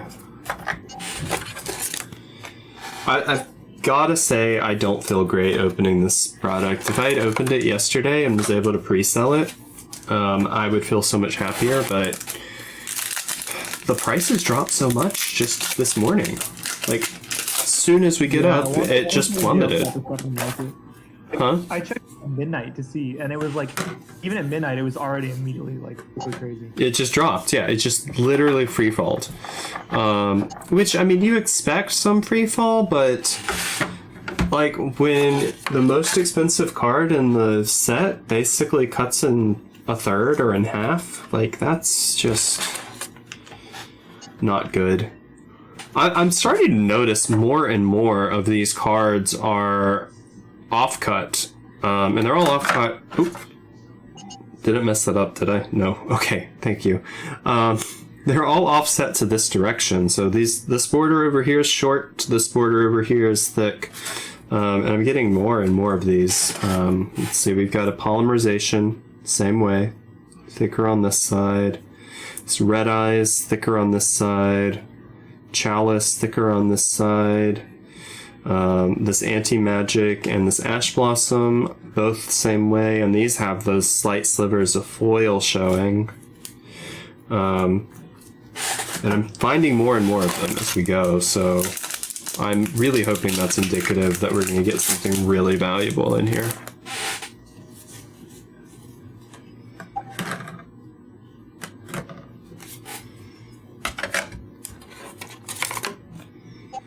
I've got to say, the Super Poly disappoints me so much. They did such a good job with the gold lines on the other cards, and that Super Poly is just like nothing's going on. One card that looks like super good is like the alt art spooky dogwood. Like the flowers in the right hand side of the card are so good. Yeah, let me see. I think I have one right here. I've pulled a couple. I think I just recently pulled one.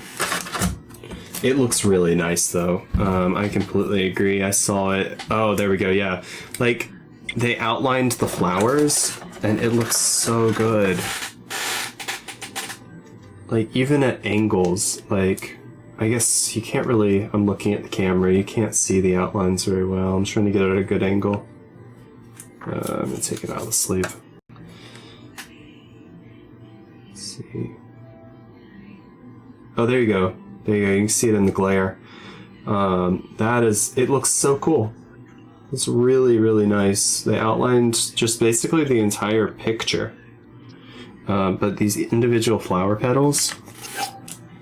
Like, I know it's easy to make like pink flowers is like a very like generic like good art thing to do. Like it's just so like it's just like like this is still like even knowing like you can just kind of like milk flowers for their value like artistically, it's still like so nice. It just looks nice, yeah. Oh, Imperm and Nibiru in the same pack. That is a power pack right there. That pack right there paid for the entire display box. Yeah, dude, Imperm is like.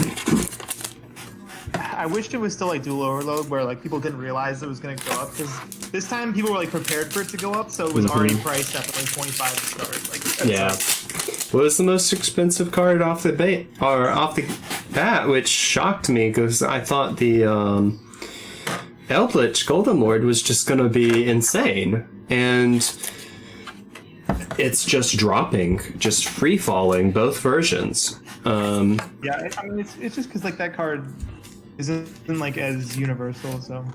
Well, no, it's not a universally amazing card, but that deck is honestly just so dominant, and it still is. The deck is great. It's just like Imperm is gonna like always be good, and no matter what you're playing it in. But people like once you get your Eldritch, it's like okay, like I have my Eldritch deck, and that's it.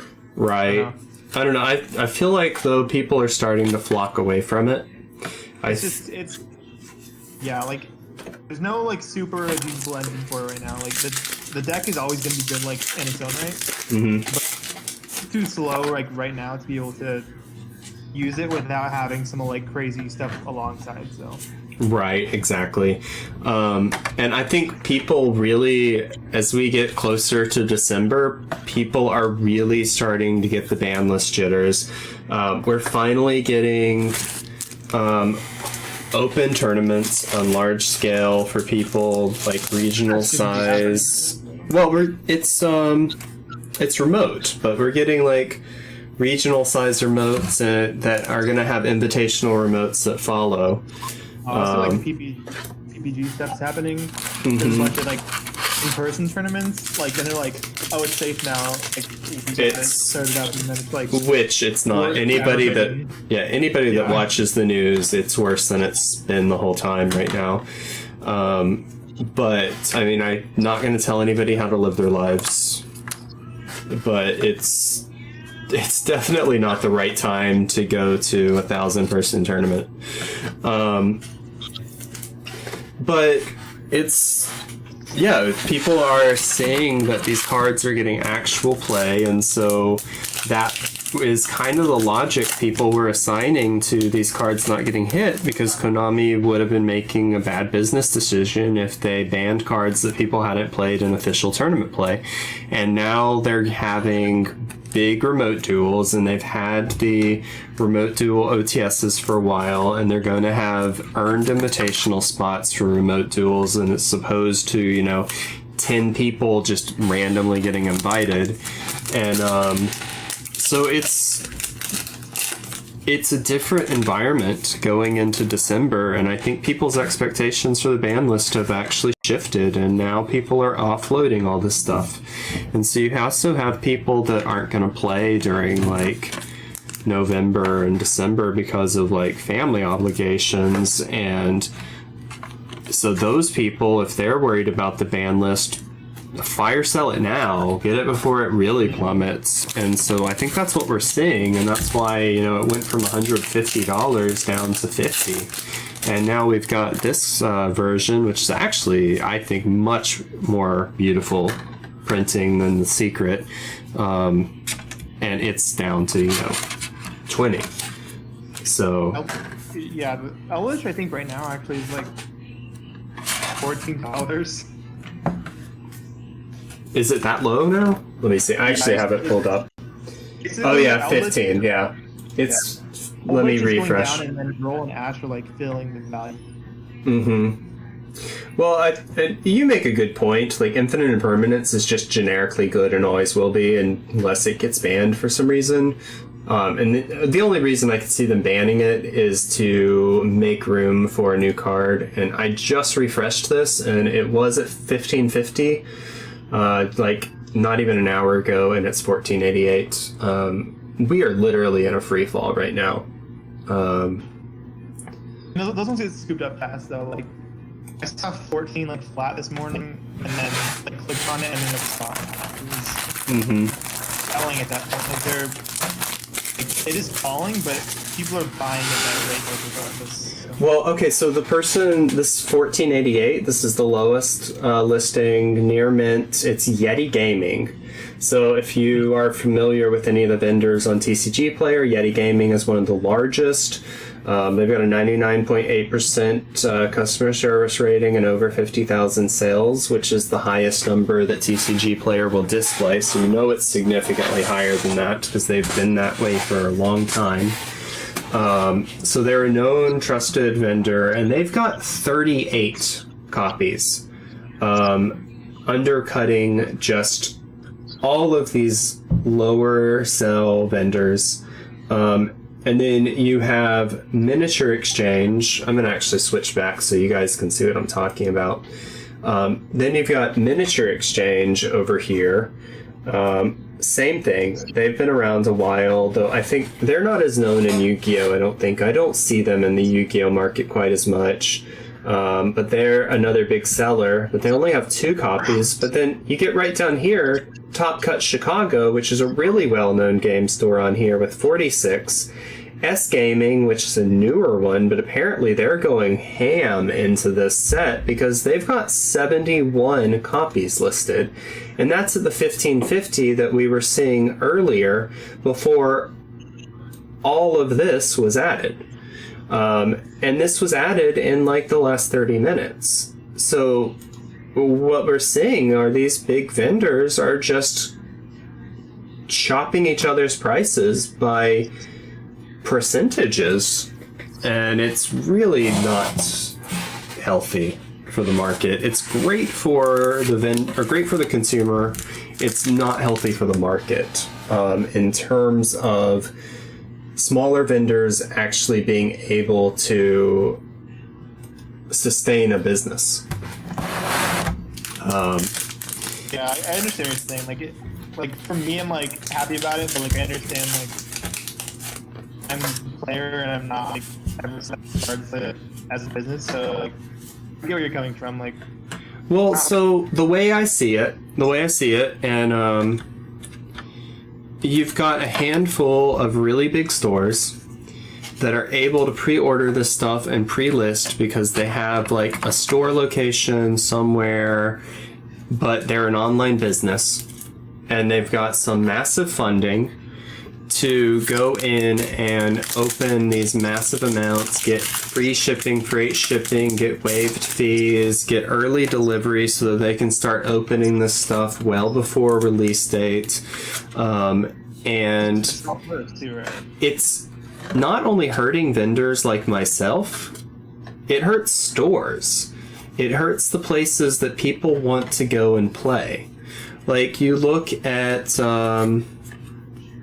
Yu-Gi-Oh! Black Market, started as a Facebook group. If you look up its address, it's not a gaming store. It's like an office that they're just claiming as a store location so that they can get priority ordering and act like a game store.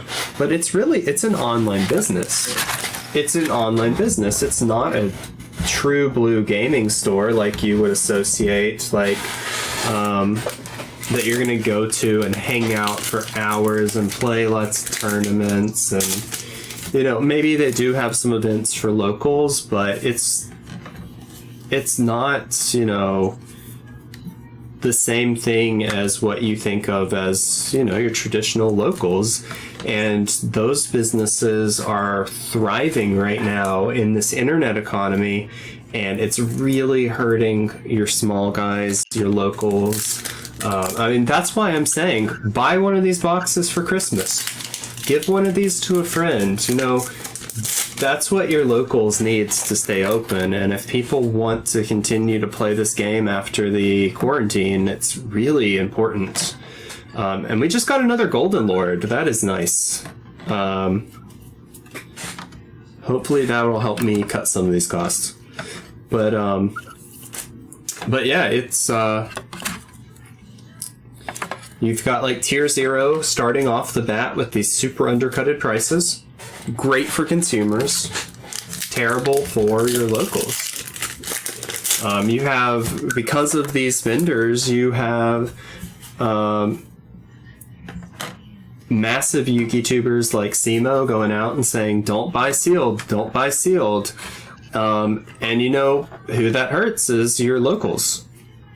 So, and I know that Simo is looking out for the consumer, but you know, having a place to go and a place to play helps the consumer as well. So it's a juggling act, and I think Simo does a great job, and I think he gives great advice. If you're trying to save money and play this game at a budget, that's the way to go. Buy your singles. These singles, even these premium golds, these are amazing investment pieces, and they're cheaper to buy as singles. So, I mean, if I'm giving you business advice, buy singles. But, you know, you also have to look at it from the other side of the coin. So...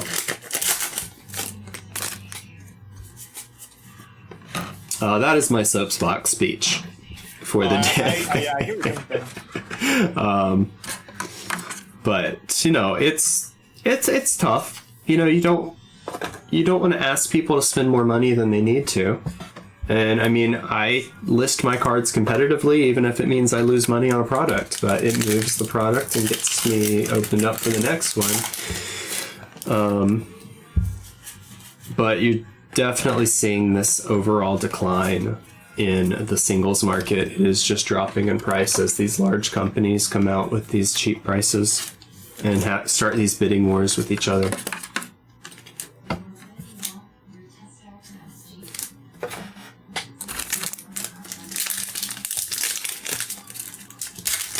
Alright, we are almost done with this display box. We got a little bit more here. And we're going to be going into our next box and opening our next case up. So we got our... What stuff is there? What's that? How much stuff do you have left? So for the second case, we still have 2 display boxes.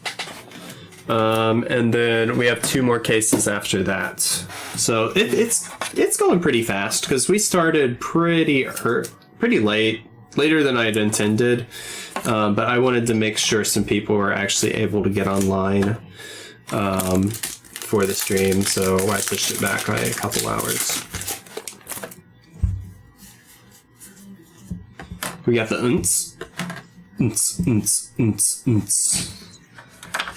House Dragon Maid.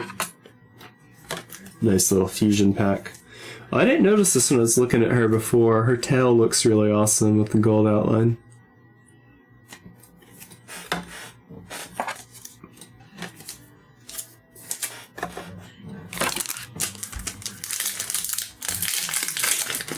But let's see here. Flame Buffalo, Tour Guide, OG Art, Cyber Infinity. This was like the last set that Salamangreats needed to like be fully budget basically too. Yeah, I mean this is slicing prices for Debug was so honestly really expensive. yeah, staples are just dropping like flies right now. I think Debug's only printing though was in a structure deck, and it was like from a while ago, so it was up to like $13 at one point. Which one? Lady Debug? Yeah. Yeah, because she was only in that structure deck, and because she was in there, that deck just sold out as an after-the-fact kind of thing. No, there's another anti-magic arrows and another Gaia. Let's see, and Debug is just a rare. I think I actually recently drew one. I'm not sure where it's at. The Flame Buffalo looks pretty good as well in the gold rare.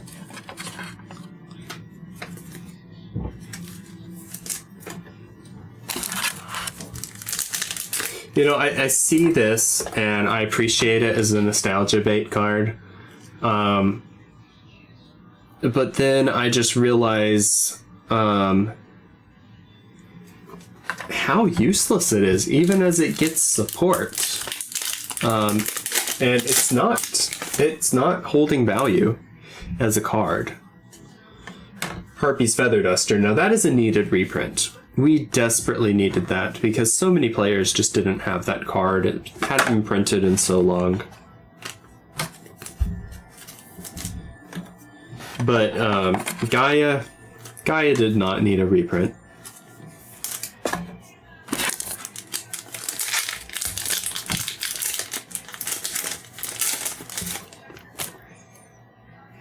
All right, Legionnaire. And Anti-Magic.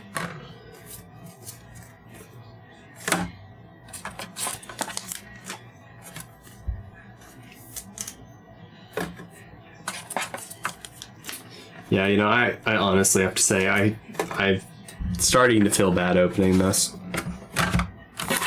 Because I'm just not seeing the value.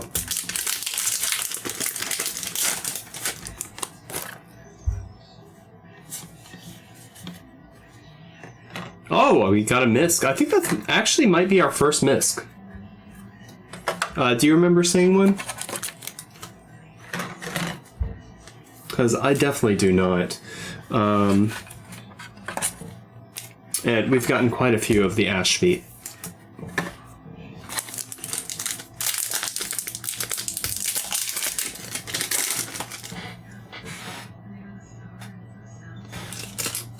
You know what? I just realized our music turned off. Let's get something new started.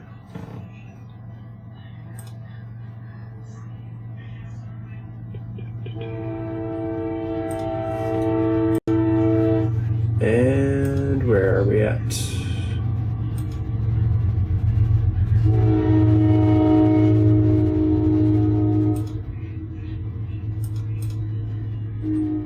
Let's try this playlist.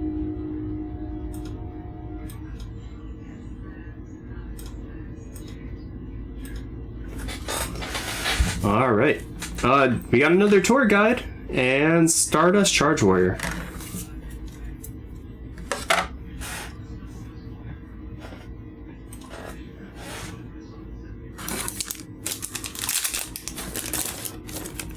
And we've just got 3 more packs for this box, and then we're going back into the boxes. Totally awesome. Oh, we just got an Imperm and an Alpaloosa in the same pack. That's nice. That is a pretty pack.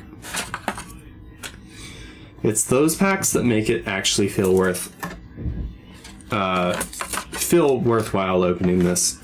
Because you get something like that, and that basically pays for the entire product right there.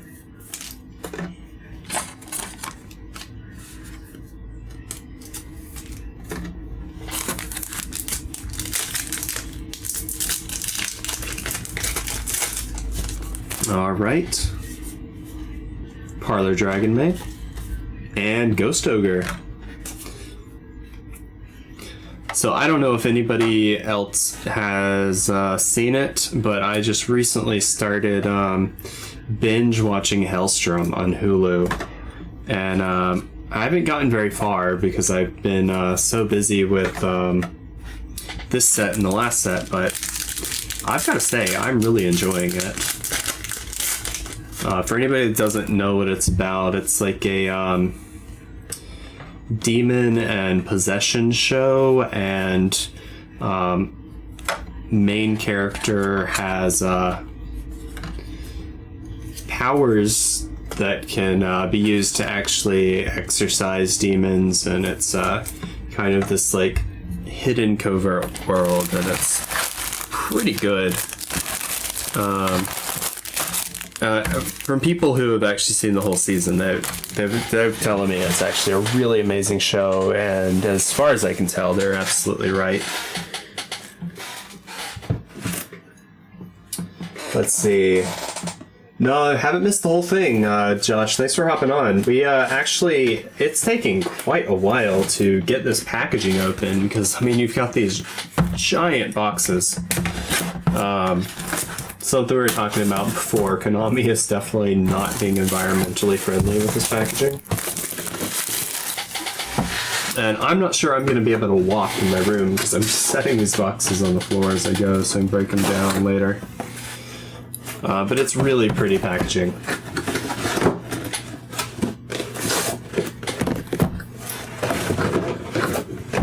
There we go. So you can actually take a look at that.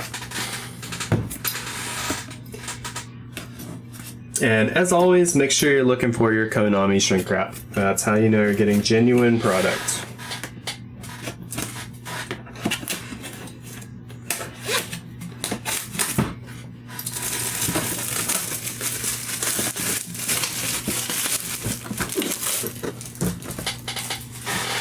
All right, let's crack this one open.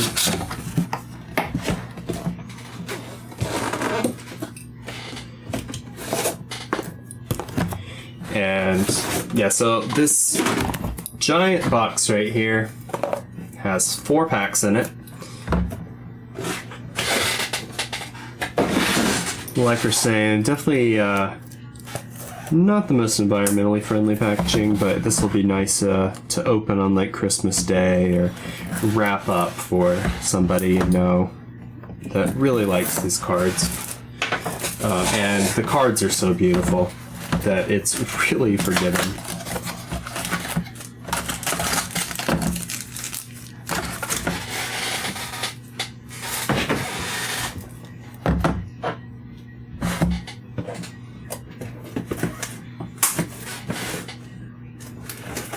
So for anybody just joining, if you want to hop on the Discord and join the chat, you're more than welcome to. We've had some people on and off today. Doing this a bit earlier than I normally do, so not necessarily meshing up with everybody's schedule, and I'm aware of that. But we had to get these open and get them listed because these prices are dropping so fast.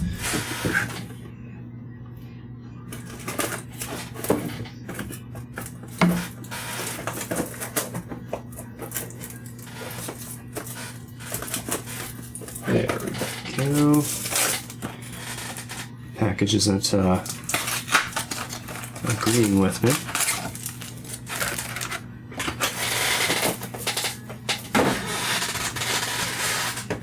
Let's see, Maximum Gold is such a fun set to open. These new premium gold rares look so good compared to the old gold rares. And yes, rip trees, so much wasted paper. Yeah, no, it really is. But it honestly, it feels satisfying to rip open one of these boxes, even though I also feel pretty guilty doing it.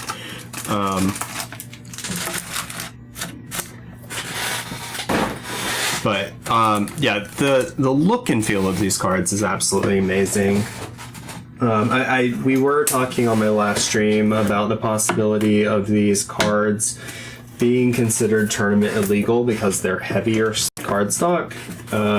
I've got to say though, filling them in person, I'm not nearly as worried about it.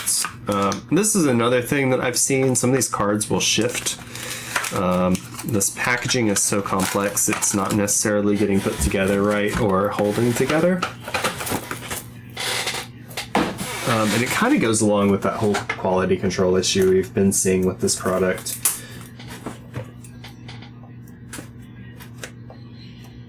Let's see, there we go.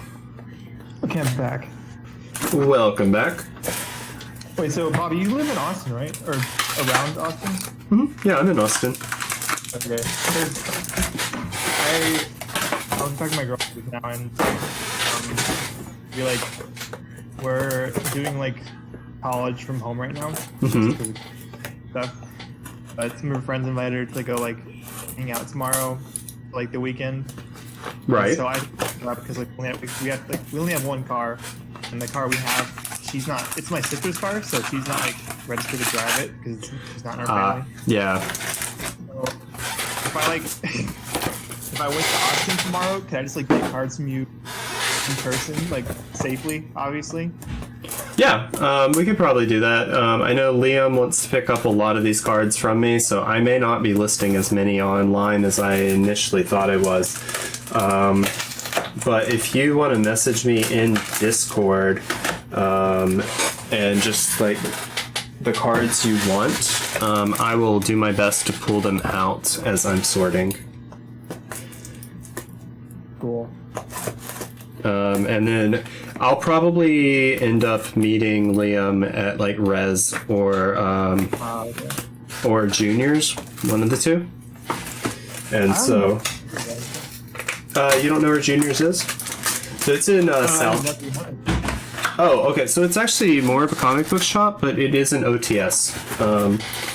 And it's a tiny store, but the guy that runs it, Henry's a really nice guy, and I like supporting him when I get the opportunity to. But yeah, it's in South Austin, so not as many people can get to it easily because it's really far south. Oh, way below the river. It's on Slaughter Lane. I've heard of that before. But yeah, it's a cool little shop. He makes most of his money by going to shows.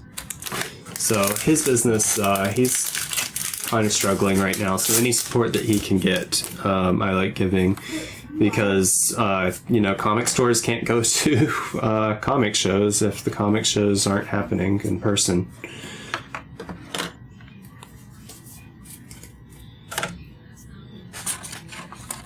Yeah, so Bobby said I could meet up with him in person and buy stuff from him in real life. Works out.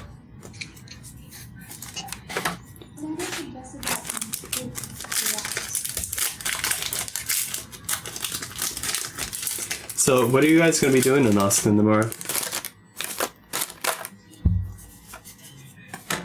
I guess. But You are awesome. I'm asking you. What are you doing in Austin?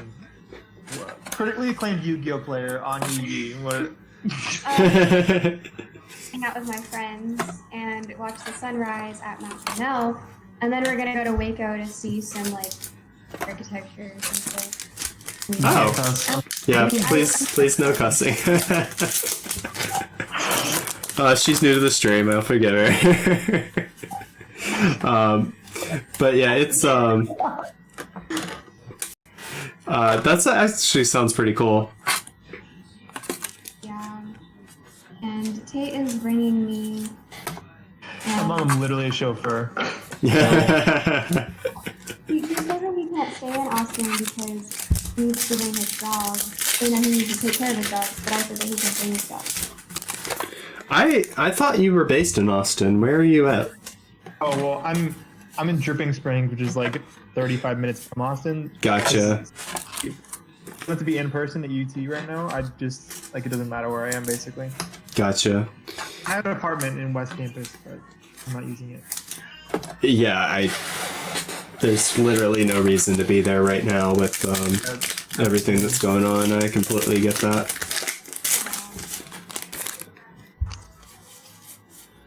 Oh, we just got an Imperm and a Ghost Bell.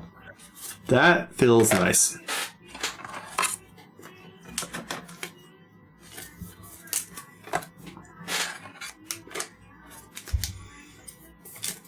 There we go, and let's keep going. So how many cards are in this pack? I haven't actually been paying attention to that, and I can't remember. 1, 2, 3, 4, 5, 6, 7. 7 cards. Okay, so fairly typical. Layer of Darkness looks pretty nice in the gold rare. And we got a Miscellaneous Source. And Parlor Dragon Maid.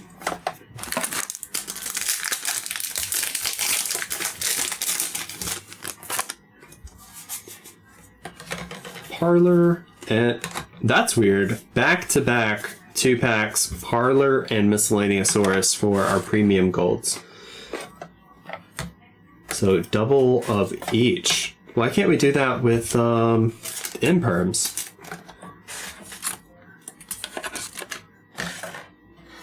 All right, here we go. Here we go. And let's keep going.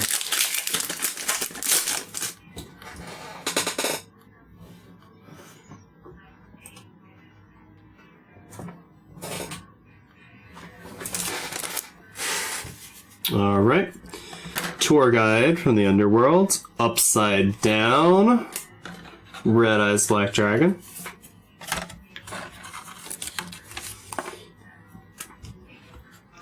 I don't know that I would call having a card upside down in the pack really a quality control issue, but I'm noticing it more in this product than I have in a lot of others.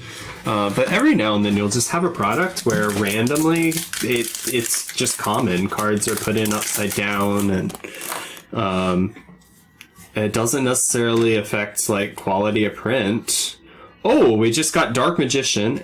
And we also got Gaia in the same pack, so really getting the nostalgia throwback right there.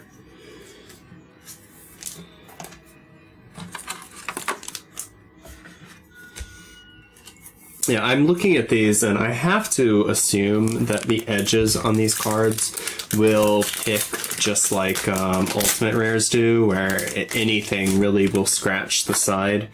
And it'll be very, very noticeable with this foiling. But I haven't noticed them coming out of the package with any kind of wear on the side, which is really nice.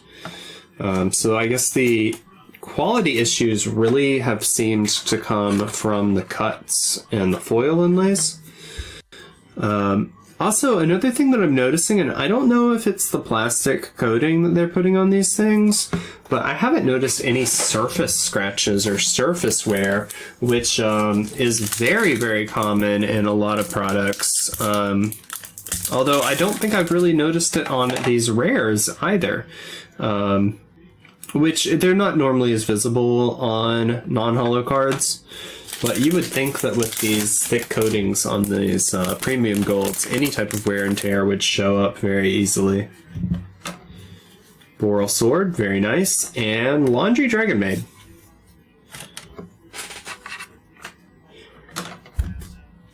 I made a bad investment in Laundry Dragon Maid quite a while ago, so I have so many Laundry Dragon Maids just sitting around.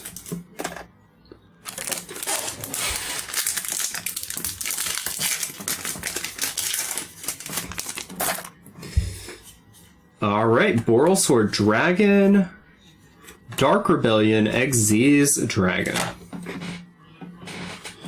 I didn't realize that we were getting any Dark Lord reprints in here. Dark Lord Ixchel.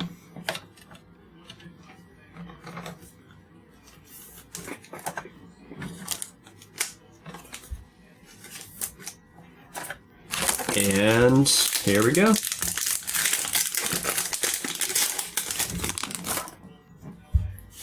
Monster Reborn, very nice. And Martial Metal Marcher, which is surprisingly cheap in this set. It was never a crazy expensive card, but it's so integral into the the Synchro decks that we've been seeing lately. And it looks really nice in this new printing as well. Union Scramble, Monarchs Erupt, Rank Up Magic, the 7th one, and Droll and Lockbird, which I think is definitely going to go up. This new altar art looks really cool on it, and it's really just a nice card. The gold foiling along with that new altar art looks really nice. It's definitely my favorite printing of the card. I just recently bought some of the ulties before it was announced that this was it was going to be in this reprint. And as beautiful as I think the ulti version of that card is, I really like this new print. So we just got a Kagari. This is the Altar Art Kagari, the new version, and the Nurse Dragon Maid.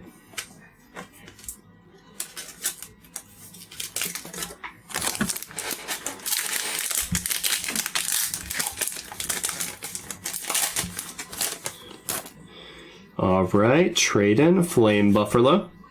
Artifact Lancia, very nice. And Dark Rebellion Xyz Dragon.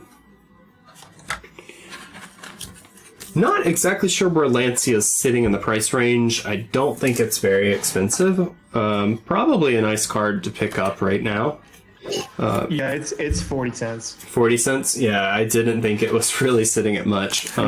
It's a way better to just like hold on to Lancias and just wait for them to go up a little bit. Yeah, for sure. If you have the money to invest, pick up your singles now because they will probably go up. Honestly, I expect these premium golds, any one of these that has any real playability for long term, I expect to go up. Tour Guide from the Underworld will go up. It is such a staple classic for BA decks, any dark deck, any level 3 deck. Definitely expect to see some movement there. Artifact Lancia, definitely expect to see some movement there. Metal Marshal, expect to see it go up. Gaia, as much as I think it's an unnecessary reprint, I wouldn't be surprised to see it go up just because it is such a nostalgia card. But I think it's actually going to stay pretty low. Reprint on a nostalgia card that was never really anybody's favorite nostalgia card. Not the biggest investment. I mean, It's the truth, though. I mean, it just... You're 100% right. Like, It's absolutely the truth. It was never anybody's favorite card. It never really gained value. I mean, I have a misprinted first edition original print, and it's still not valuable. So, the Chakanine looks really nice, and I think these Zodiacs will go up. And I'm not sure which people are going to prefer, but I think this Alter Art Tour Guide is probably going to be the one that gains some value because it looks really nice. right now the OG one is actually like has moved ahead.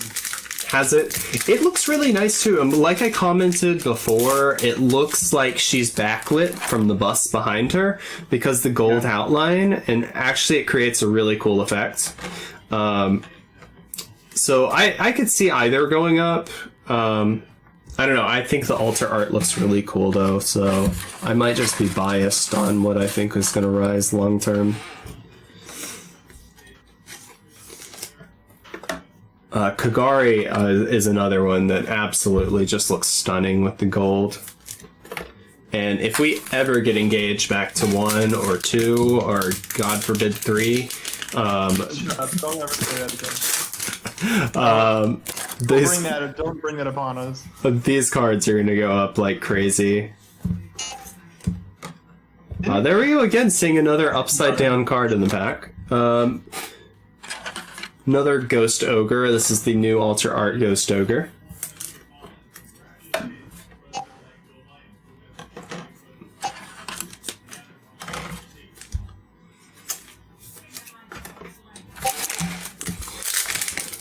So, Tate, you don't think that we're gonna see it engage back to 3 because No, like I feel like one day maybe like in the very far future they might like change the card just so it says like some archetype like lock or like a Sky Striker like soft lock or something, but maybe I don't even think an archetype lock would fix the card. I think you have It to. launch for turn too. Like I remember at one point I was like I had got 3 engages for like my Gladiator Beast deck for red. Yeah. Then I realized that it was also gonna work in my Monarch deck.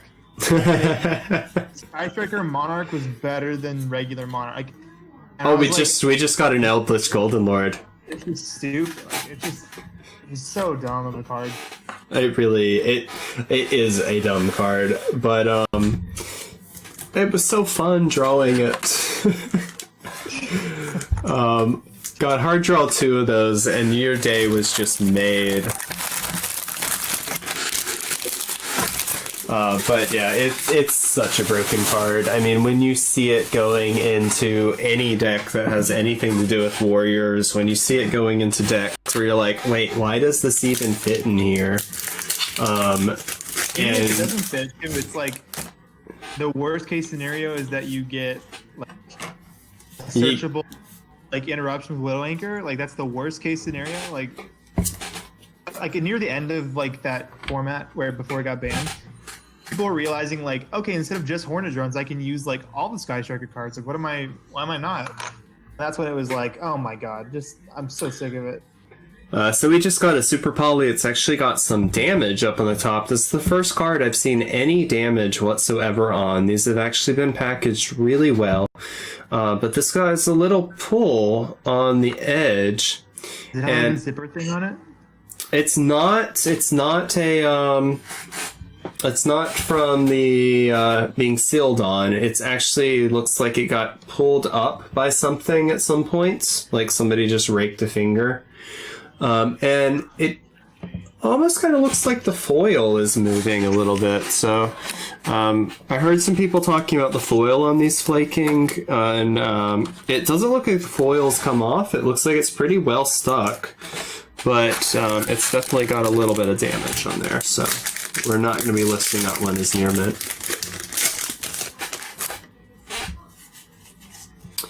So there's a tour guide and another Martial Metal Marcher.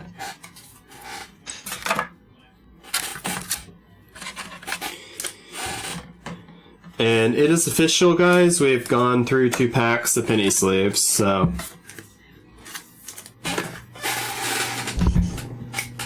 Gotta find more penny sleeves. Where are my penny sleeves? I think they're right here.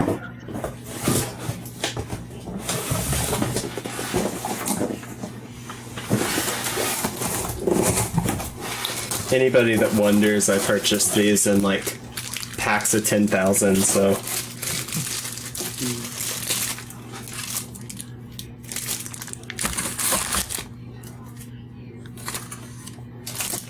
Oh, I got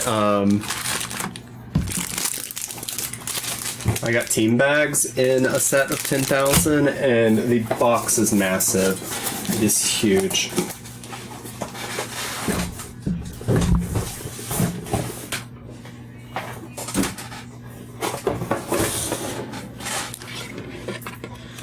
Alright, there we go. Forgot where I left off. I was like, wait, what am I doing? Alright, so... Parlor? Oh, we got Dark Magician. I'm not sure. Is the Blue Eyes or is the Dark Magician sitting higher right now? I think it's... Oh, it's definitely Blue Eyes. Yeah, it is definitely Blue Eyes. Blue Eyes is currently sitting as the third most valuable card. DM is sitting at the 5th most valuable card, right underneath Ash.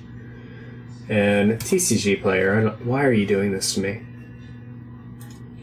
That is the 2nd time you've done that to me today on stream. Alright, let's see here. Let's pull up this with updated prices and see where we're sitting on everything. This really is kind of like a live market, because we're literally seeing these prices change throughout the stream, and we haven't been streaming very long.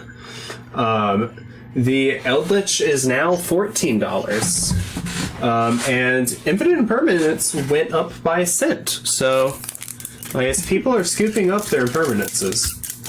But yeah, that Golden Lord is now sitting at 79 listings, so that means it has 79 different prices, which is crazy. Not quite as many listings with the Infinite Impermanence. I guess people are holding on to them because it's such a useful card. And then you look at that Blue Eyes White Dragon, and there's only 7 listings online. People are not selling their Blue Eyes. They are expecting that price to go up to the $20 mark or even higher. I certainly wouldn't expect this to ever reach like OG LOB prices, but I think $20 is a safe bet for the future on that Blue Eyes. And the Dark Magician is surprisingly sitting as low as $740. But I would expect to see a nice $20 mark on that as well at some point. It is definitely one of the most iconic cards ever released, so. And we just pulled a Laundry Dragon Maid and a Miscellaneous Source.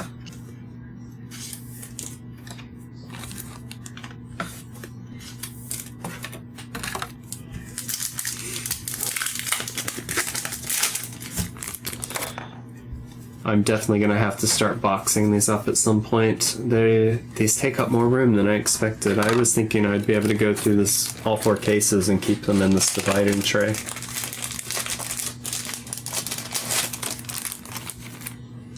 Yeah, like write like a little list of cards I want to. What's that? I want to write like a little list of cards I want to scoop up from you. Oh yeah, like I said, go ahead and make a list, and I'll see what I can do for you. I'm going to do my best to actually sort and list all of these before the night's over. So, and then I know, like I said, Liam wants to try and get an entire playset of the set. So that's going to take up a lot of cards. Well, I mean, if he'll pay, and he'll pay a good price, then That's good for you. Great for you. I'm definitely up for it. No shop owners complaining about Liam, dude. Well, actually, not gonna go into it, but some shop owners are complaining about Liam. Not gonna stir up drama, but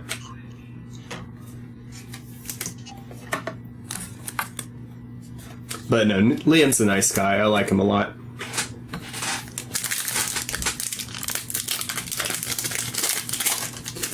He's the first person at Res that like I actually like knew by name, so that was just because he was like supportive, like of people, like new players and stuff. So that was nice. Well, he's a fairly new player himself, so he knows what it's like. He's I don't know. He's got a big. He's newer maybe, but like his investment capabilities are unparalleled. Well, yeah, he's definitely made some big investments, and he's definitely gotten some deals that some people might even, resent him for, but, you make a deal, and that's kind of what it is, and you can't hold that against somebody just because a card goes up in value. So, more power to him. If he gets a good investment, that's great. I'm all for it. Yeah.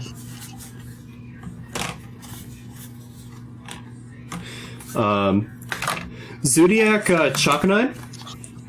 Very nice. And a tour guide from the underworld.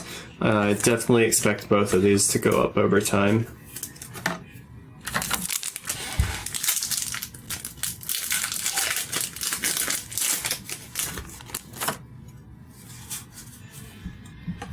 All right, Phantasme, Cosmo Town.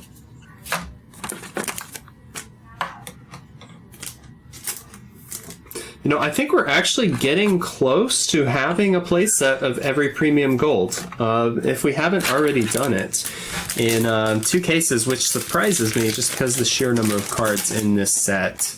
But the fact that you get 2 per pack is actually pretty nice. Monster Reborn and Ghost Reaper and Winter Cherries. So the simple fact that you get 2 copies per pack, or 2 premium golds per pack, you actually end up getting 8 in the boxes.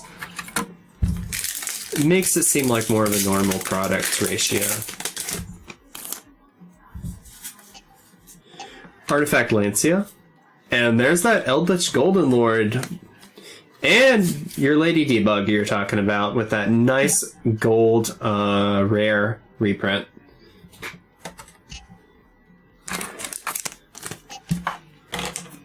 And that's her first reprint, if I'm not mistaken. So, much needed.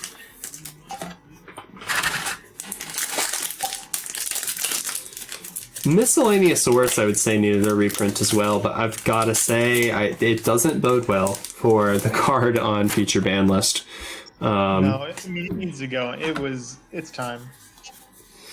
Well, so many people are saying it needs to go, and I hadn't seen the leak, or I had seen the leak, I hadn't paid attention to it yet. I hadn't, like, actually enlarged it and, like, glanced through and looked at every card. I had just seen the picture.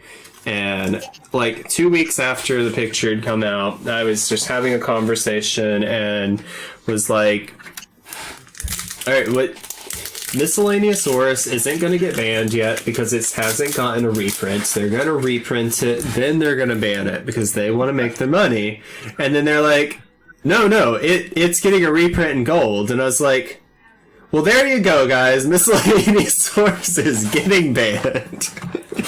Because it really is, it's terrible to say this, but it's so true. Konami will milk you for your money on a powerful card and then immediately ban it just so they can get those extra few sales in before they take it off the market. And we've seen it in a lot of cards before, so it's probably gonna happen, honestly. Can't blame them. No, you can't blame them, and it's honestly a toxic card. It needs to go.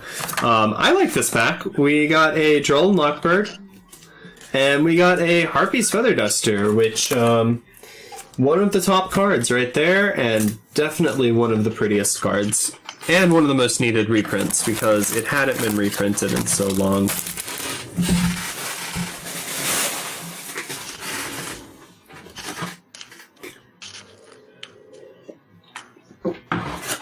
So eggnog lattes are back, and I've got one sitting next to me. I've been sipping on for a while, and it is making me happy.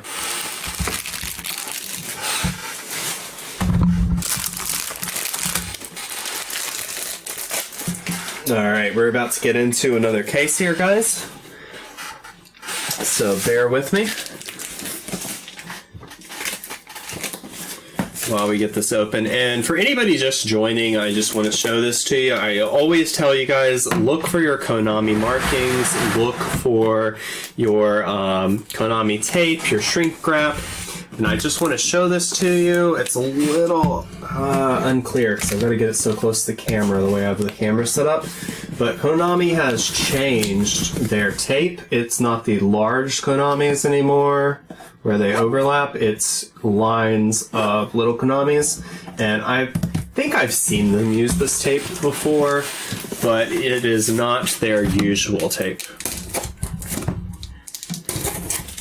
So just be aware of that. They do switch it up every now and then. You're just looking for that Konami logo.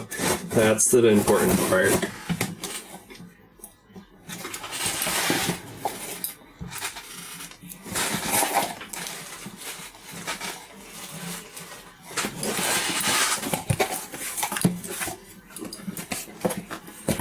All right, here we go. Getting out the boxes.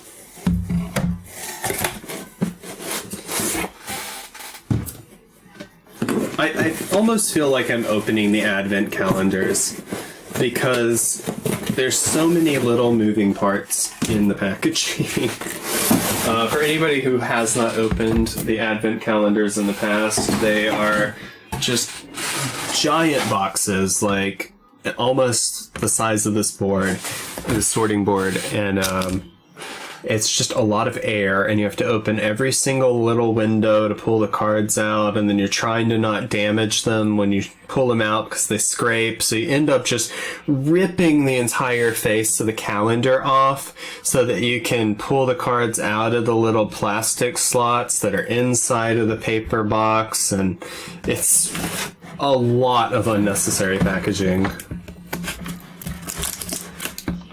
It's almost like really working to open it.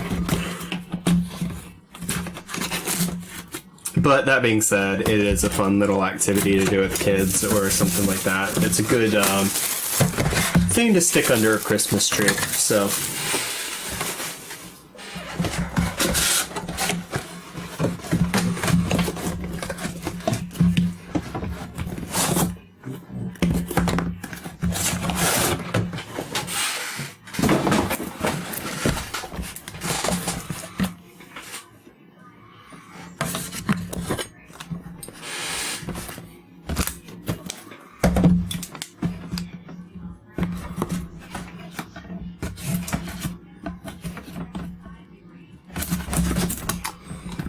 Alright.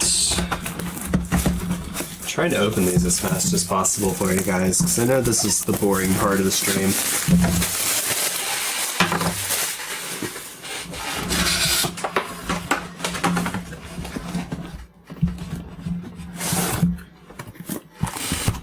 And talking about that Konami shrink wrap, this is what you guys are looking for to know that you're getting genuine product.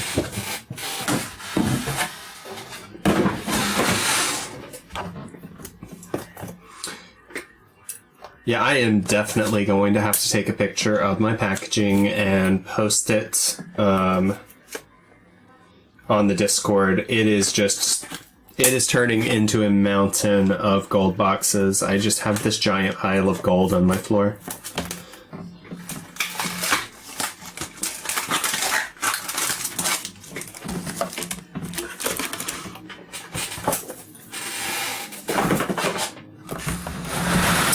Slide this back here so we can see what I'm doing.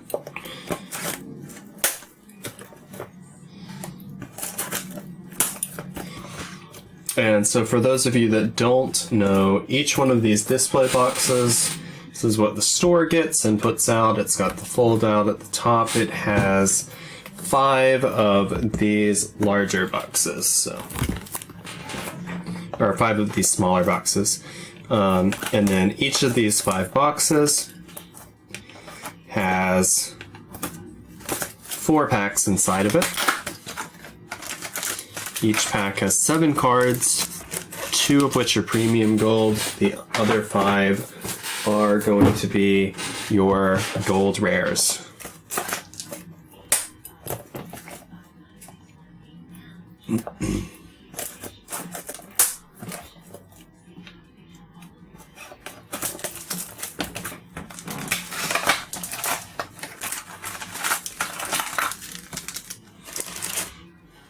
And yeah, talking about all that open space, like there's just an inch of just empty card, or half an inch of just empty cardboard underneath all that.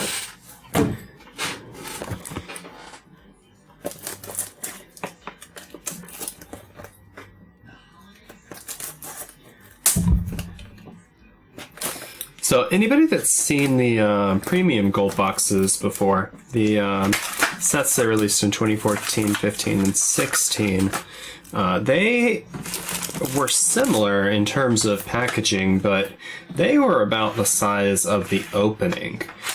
So they just had the room for the packs on the inside, as opposed to all the padding.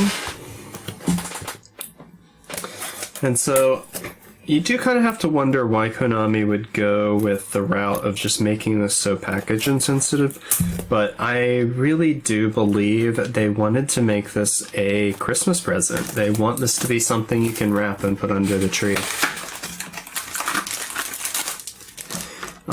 But also, something to note, I haven't seen it in person, but the packaging for the EU and the packaging for North America is apparently different. So I'm not sure how it compares in terms of size and whatnot, but I know that it's apparently completely different display.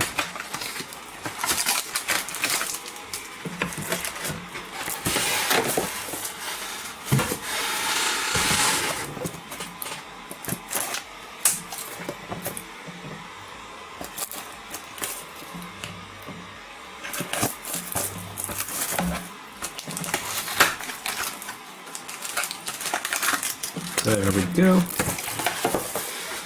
Alright, we are almost done getting through this packaging.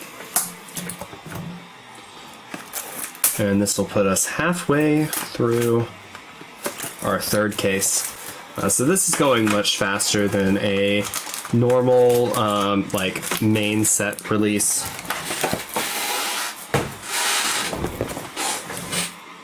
I suspect we'll actually be done with the stream before it gets too late tonight. And hopefully I can actually get all of this inventoried and listed before too late tonight. So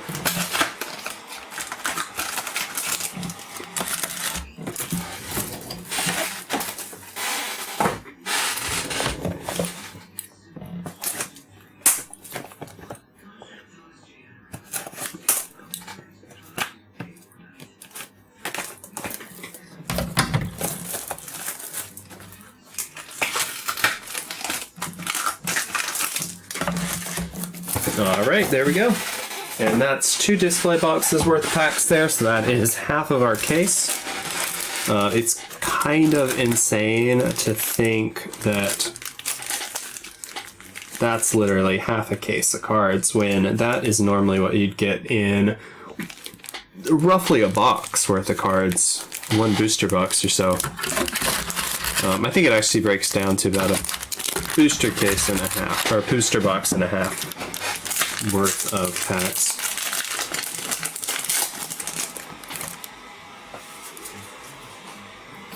And Laundry Dragon Maid and Kagari, the new art.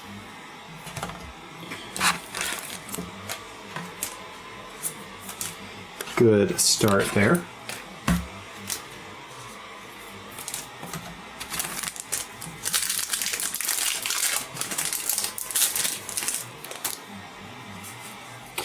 Nurse Dragon Maids, we're getting all the Dragon Maids, and Ghost Reaper. OG art right there.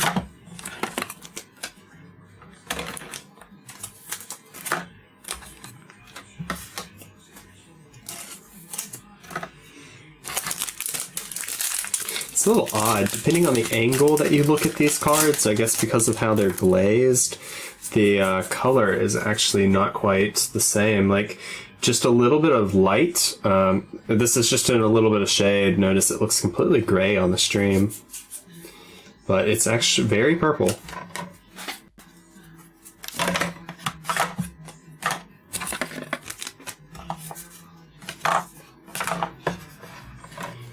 And we got the Utopia S39 and Infinity Mirage is our premium golds in this pack.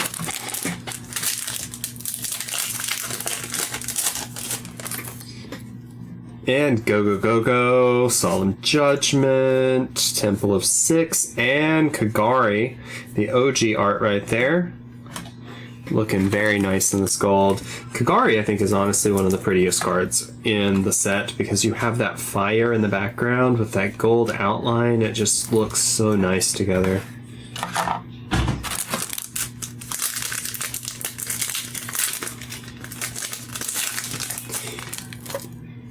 Alright.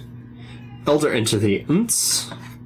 And number 39, Utopia the Lightning.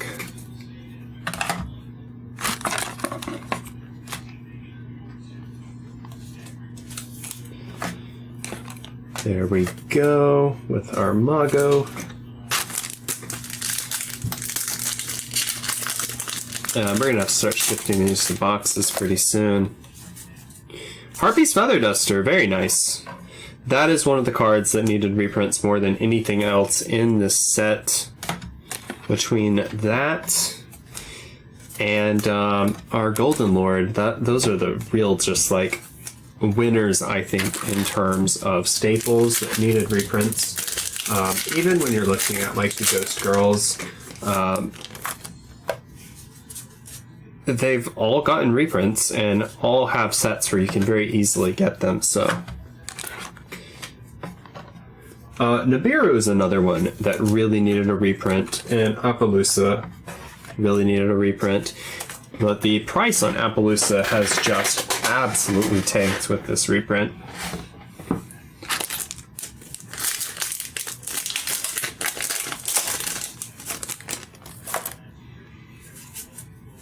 Alright, Nurse Dragon Maid and Ghost Reaper.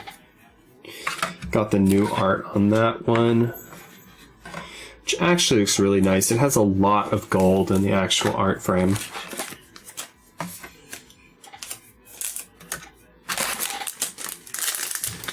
We are still looking for some of these misprints, though. Gotten the minor misprints, but nothing major. Nothing really of note, I guess I should say. Cyber Dragon Infernity, and we've got the Alter Art Sky Striker Kagari right there.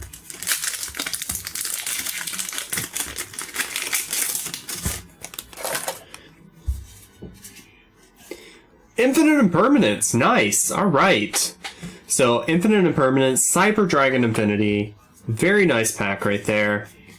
Night Beam, some nice staple in the gold rare. I am feeling good about that pack. All right.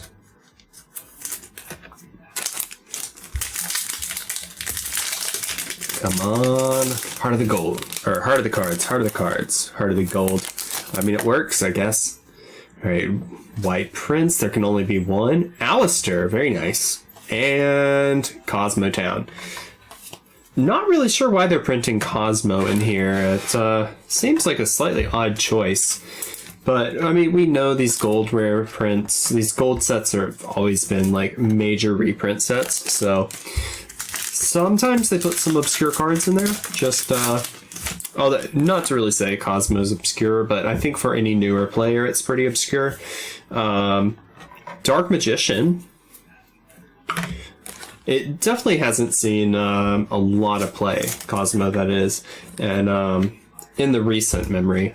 Herald of the Arclight, very nice card to see. Dark Magician, very nice card to see. Although, if I'm not mistaken, Herald is actually sitting at one of the lower prices. Alright, Constellar. And Stardust. So, not the greatest pack. But I guess they can't all be Herald Dark Magician. There we go. Come on. Give me something good. Constellar again. Nibiru. Very nice. Alright, well that paid for that pack.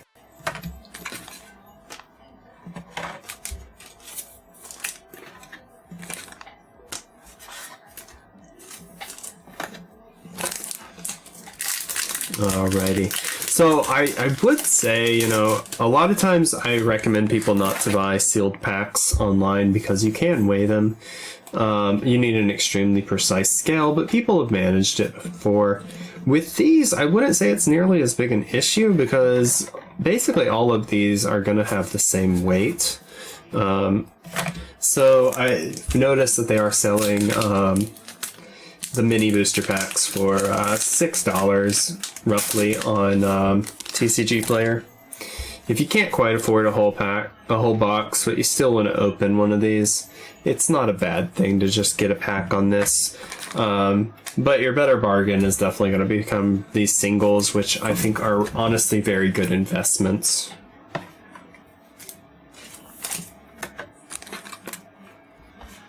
We got a Rhoda.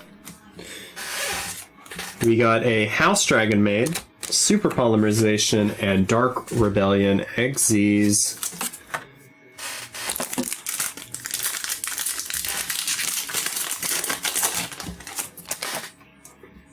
Opening up. Oh, Forbidden Chalice. Very nice. And Kagari with the altar art. Or, no, my apologies. That is the OG art. You know, I gotta say, like, even, like, a card like Kagari that is so iconic, you've seen the original artwork so many times, seeing it in this gold printing, you know, it looks like new artwork because these gold outlines really just make these cards look unique. Very unlike anything you've ever seen in a Yu-Gi-Oh card before. Fantastical Dragon Phantasme and number S39 Utopia the Lightning, so pretty nice little cards there. Definitely cards that people like to see. The Phantasme is just blowing my mind at its current price. Last I checked, it had dropped all the way to $1.60. It's getting ready to fall off of the first page on prices. Some of these other cards are actually rising up, or at least some are falling faster than others, and the Phantasme is one of the ones that is falling pretty fast. House Dragon Maid. And Constellar Pleiades.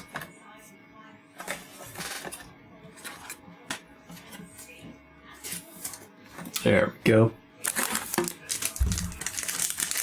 So if you guys notice, I'm actually putting my premium golds upside down in my sorting tray.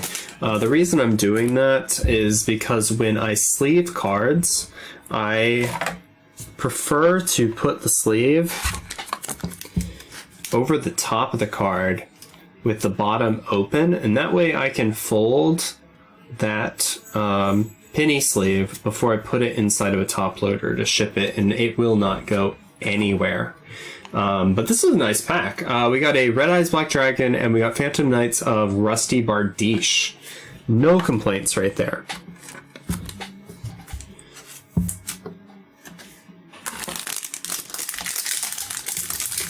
All right. Almost done with this stack. So that means we're a little more than halfway through with the 2 display boxes that we just opened. We've got the Constellar Pallades and Sky Striker Ace Kagari. Very nice. That is the OG artwork again.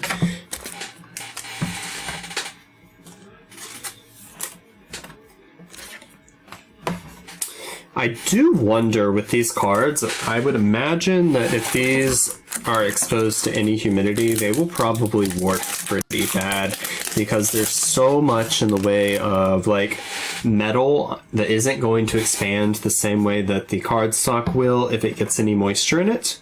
Oh, Infinite Impermanence and Elemental Hero Stratos. Very nice pulls. That Stratos, I think, really is an investment piece. It actually, since the last time I refreshed, the prices on TCG Player has dropped off of the first page, so its price is going down. But I think people are going to want this in the long term because Stratos is such an absolutely instrumental card in Heroes and really just a staple for that deck. We've got reinforcements in the army, Rhoda. We've got Ghost Ogre Snow Rabbit with her OG artwork, which I'm not sure which one I like better, the OG or the reprint on Ghost Ogre Snow Rabbit. I think they did a good job on both artworks. And I gotta say that the gold printing on the OG art looks nice. Alright, let's get rid of some of these packs.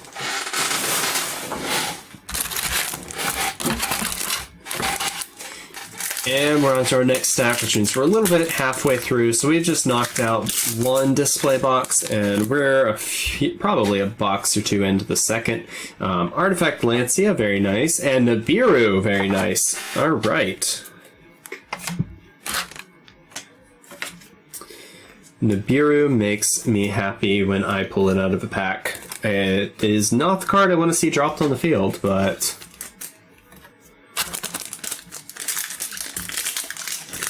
definitely a happy pull. Alright, let's keep going here. And Harpy's Feather Duster, very nice.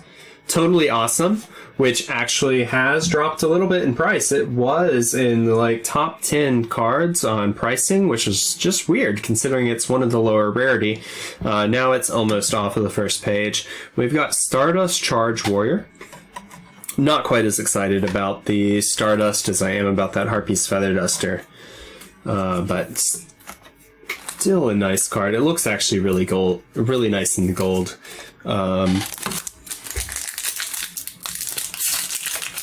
It really works well with that like techno theme with those the lightning surge in the background. And speaking of the Ghost Ogre and the nice artwork, the here is the altar art, and I really don't know which one I like better. They're both really nice. Miscellaneous Source, the card everybody loves to hate.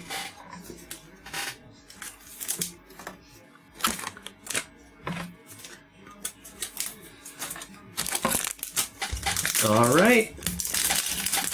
And I think once we finish this stack of packs here, we're going to start moving cards into boxes. Harpy's Feather Duster. Very nice. And Rhoda. I'm happy with that pack. The Grapha actually looks pretty cool with the common background and the gold lettering.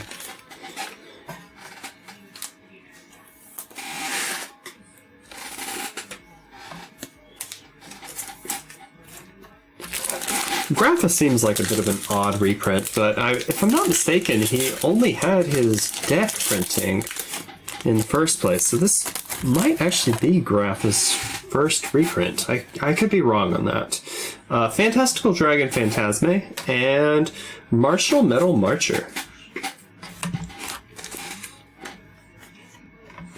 I'm pretty sure with that Grapha, his last printing was an ultra rare, deck ultra rare. So it's nice to see a more accessible printing. Herald of the Arclight, very nice. And we've got a Ghost Sister. That is the OG artwork. And same thing with the new artwork. You've got those dogwood flowers in the back, the gold with the outlines around it, and it looks really nice.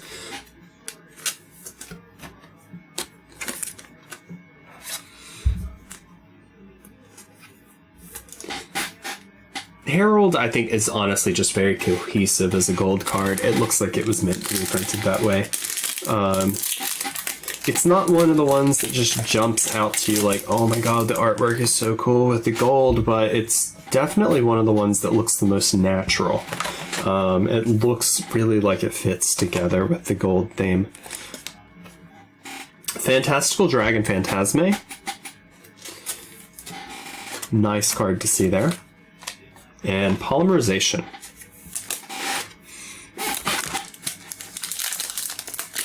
I do like that they did the OG printing, but I think the altar art, the anime artwork would have been really nice on the polymerization, and it would have added a lot more interest and detail with gold lines.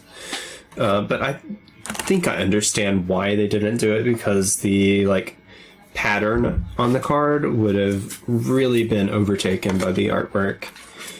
So we've got the Cyber Dragon Infinity and Gaia the Dragon Champion right there.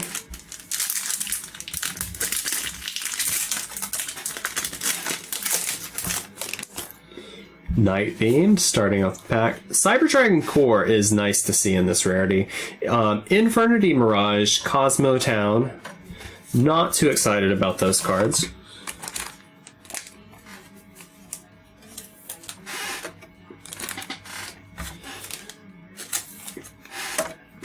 Get those sleeved up and moving on. Noble Knight Pelennor. Gaia again. Alright. And another Ghost Sister. I'm okay with my Ghost Sisters. Even though Ghost Sister Spooky Dogwood has really been one of the lesser played Ghost Sisters, it is still a nice card to see. It just occurred to me, they did not put the Ghost Sister that was printed in Dude in here, so we're actually missing a Ghost Sister from this set.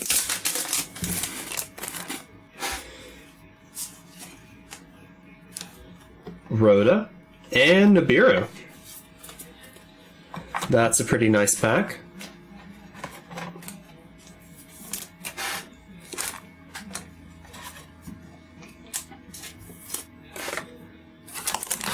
All right, and we are almost done with this display box.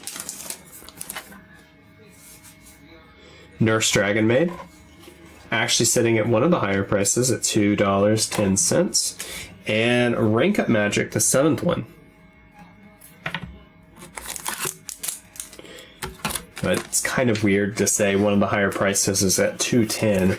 But honestly, that's where we're looking at prices right now. A lot of this has really plummeted. And when you consider the fact that even at the cheapest prices for vendors, they're looking at around 65 to 70 cents per card, it's really crazy to think that an expensive card in this set is sitting at $2, because how are vendors making money on this? Ghost Sister Spooky Dogwood. And Constellar Pallades.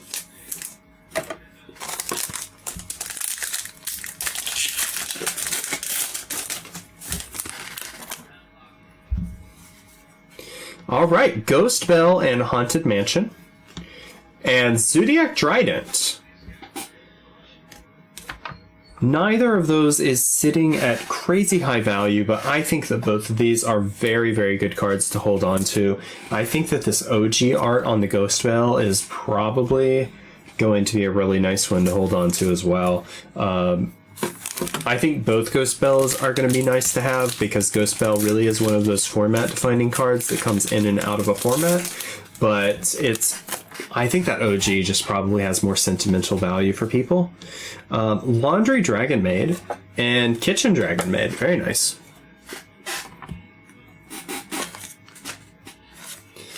Getting all the Dragon Maids in one pack.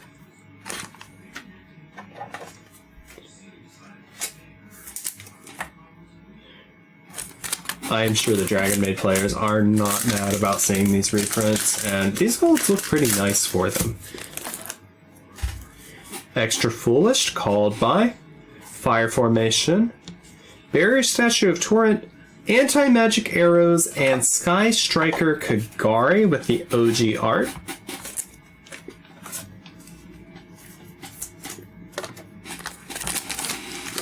Opening up a new pack of penny sleeves.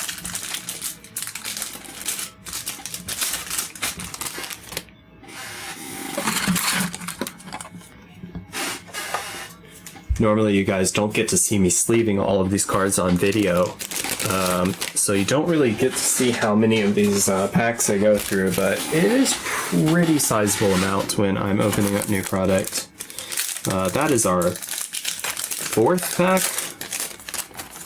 today, I think.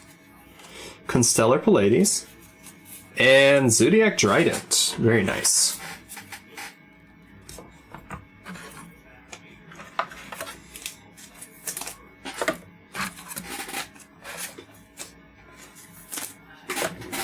All right, got a couple 800 count boxes here. We're gonna start and get these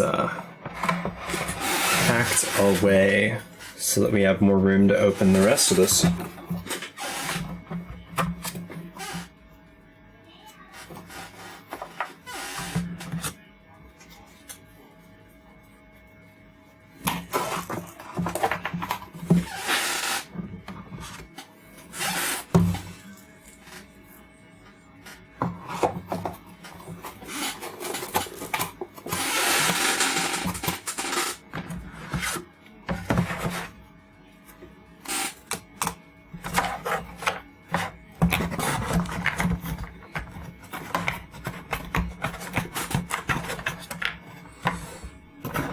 So I used to use 5K boxes, and then I switched to these 8Ks so that I could use card houses. And I've gotta say, it's so much nicer to pull these out of just like a slot than it is to move an entire stack of 5,000 cards just to get to one card on the bottom of like 3 other boxes. It's also enabled me to list a lot more cards online because it really wasn't worth my time to go through those 5Ks knowing that I would have to consistently rearrange them as I was filling orders. It just wasn't pragmatic to be moving everything every single time that I needed to reach a card. And so this has really enabled me to manage my cards a lot better and manage them for sales specifically. So anybody that's getting into card selling, or if you are getting to the point where you have a lot of bulk, it's a larger investment right at the beginning, but it's better than buying all your 5Ks and then turning around and buying your card houses later. But I would definitely recommend getting the card houses, getting these 800 counts, and turn it into like a nice little display, label all your boxes, and it is just makes your life so much easier as a vendor.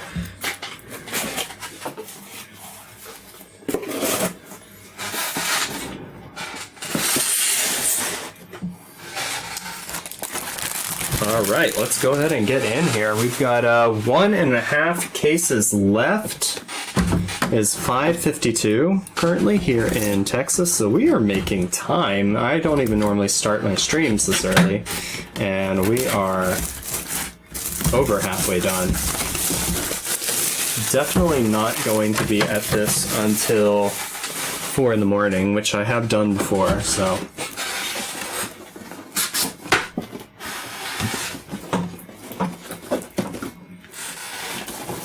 So if you're just tuning in, you saw that display box that just opened. You get 5 of these premium gold, maximum gold boxes in each of the display boxes that you would see in your card shop or in a store.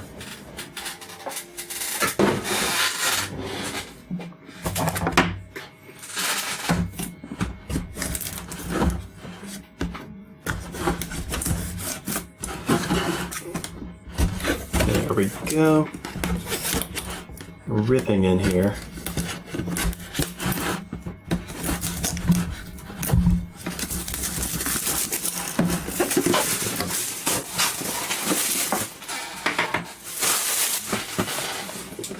Alright, so pulling out these last 5 boxes here.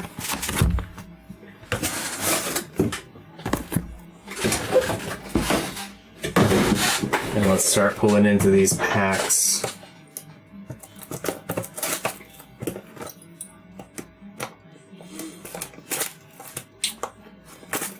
So as some of you may know, I recently started playing World of Warcraft again.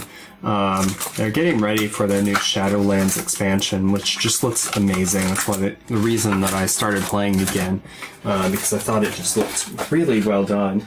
And it's really starting to change up the game. They brought out the pre-patch a couple weeks ago, and they just launched on the 10th, so day before yesterday, a new event. And it's the pre-launch event.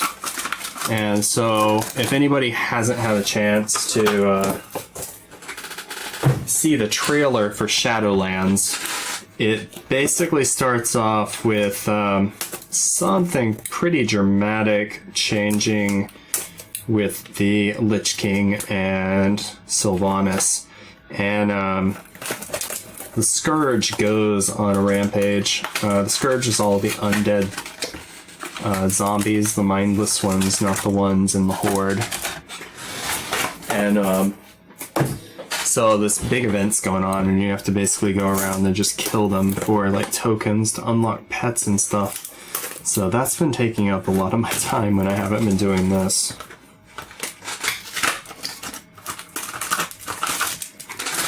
Here we go.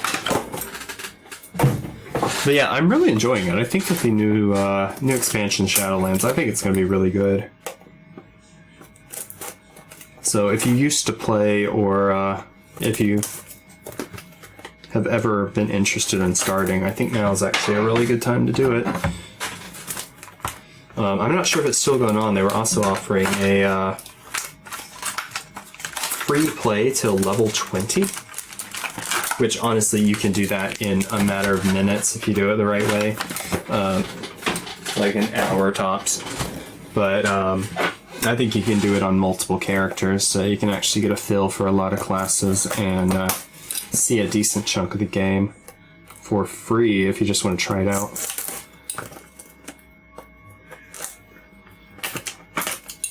There we go.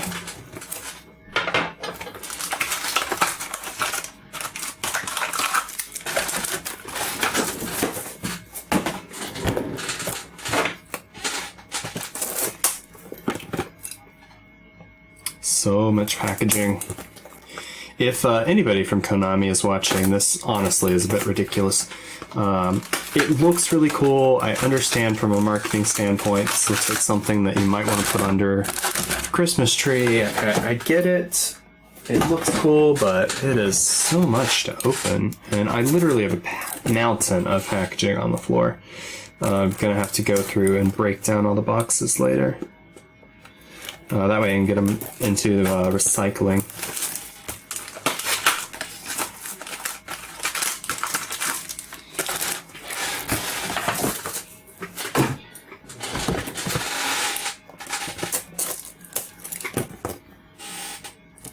All right, second to last box, and then we are back into opening packs. And we are getting close to wrapping this up. Right after these boxes that I just opened, we've got one case remaining.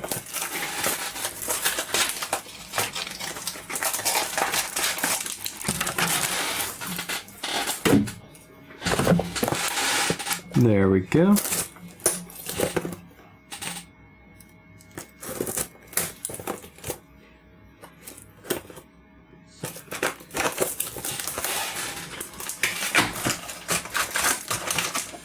So I just recently heard about a new video game. It's supposed to be, well, it's similar to like Among Us, but you're looking for Ghost.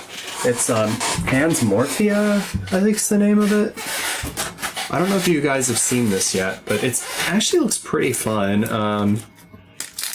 Some people I know were playing it, and I was watching the stream the other night. And it looks like a really cool game. It's supposed to be like really scary. I don't scare easily with stuff like that. I think a lot of like ghost movies and stuff are cheesy. They make me laugh more than scared. But some of them were like really starting to freak out. It's got a really like haunted ghost feel to it, which, you know, is fitting because you're hunting ghost. But it things like the ghost will turn the lights out and they will kill the players in the dark, and you won't even know what happened to them. And they have like sound effect filters that make it to where you sound different depending on how far you are from characters. So different people will hear you differently, and that's like how they can find you in the dark and stuff like that. They've also got like walkie-talkie feature and all sorts of things that you can buy, and different locations you can go on, and you identify the ghost, and it actually looks like a really fun game. Beatrice, Lady of the Eternal, Dark Rebellion, Xyz Dragon, and I was talking about the video games, so I didn't call these off. And we got a Fantastical Dragon Phantasme, Cyber Dragon Infinity, Parlor Dragon Maid, and a Kagari with the altar art. Which I gotta say, I'm loving the altar art for the Kagari on this. Alright, Beatrice is up, and let's keep going. Come on, misprints. We need some misprints in our lives. Gaia, Dragon Champion. Silent Angler, Shared Ride. Appaloosa, very nice. And Imperial Tome right there. I know I keep saying this, but the bear. We need the bear. Where's the bear? Appaloosa is just not as cool without the bear, and I know they're going for the waifu angle on that one, which is cool. It looks nice, but she's supposed to be like a badass. Alright, Rank Up Magic and Nibiru! Very nice! Alright, that is one of the cards that we are really chasing after, looking for today. Rank Up Magic, I could do without, and they didn't even put any gold graphics on the picture, same as like Super Poly. It really just, when you compare it to the cards that have outlines, really kind of make it look not quite as good. I do understand with that one, it would have been really difficult to do gold detailing, but I think with the Super Poly, it could have looked really awesome if they had made the extra effort. Nibiru looks really nice. Gaia Dragon Champion.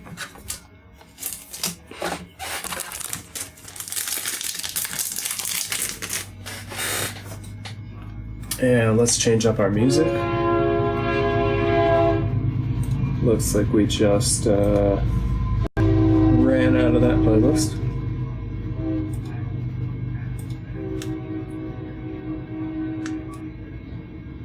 Let's see.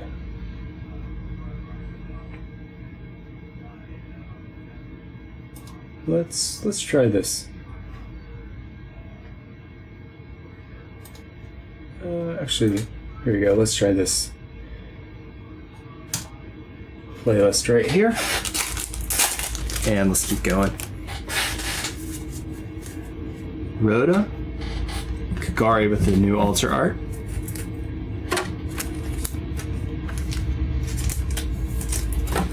We got the train pog in the background.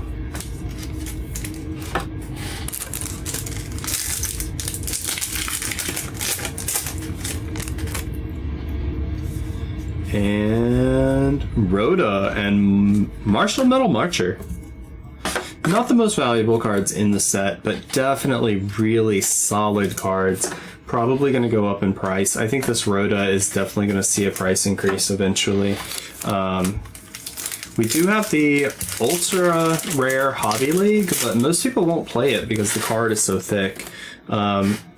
I could see people not playing this version for the exact same reason, which is sad because this definitely would give a nice high rarity alternative to the super rare version of Rhoda.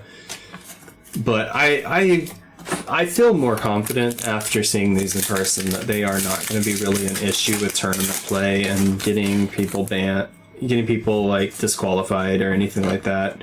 Miscellaneous Source.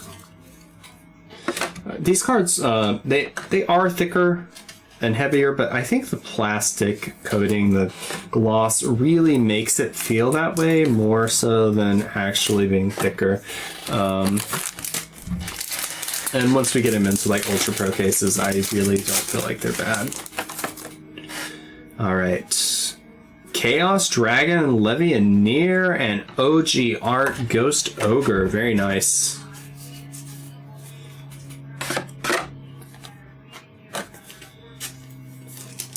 Toss that in there. Chaos Dragon.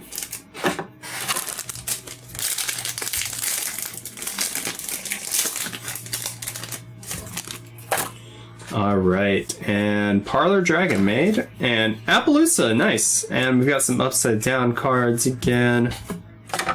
Been seeing quite a bit of that. It's been actually didn't see any in the last couple boxes, so.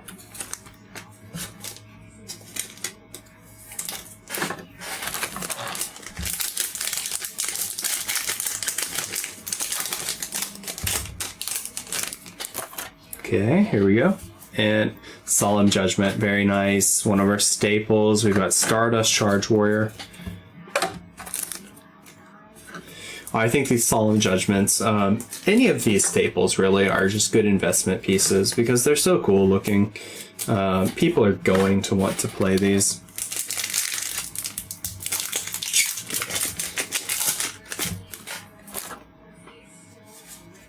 Solemn Judgment again, and Stardust Charge Warrior again. So, okay. We've seen this a couple times where you just get the exact same cards back to back in 2 packs. I've got to say, if I were just buying that $30 box MSRP off of a vendor and I pulled 2 of the same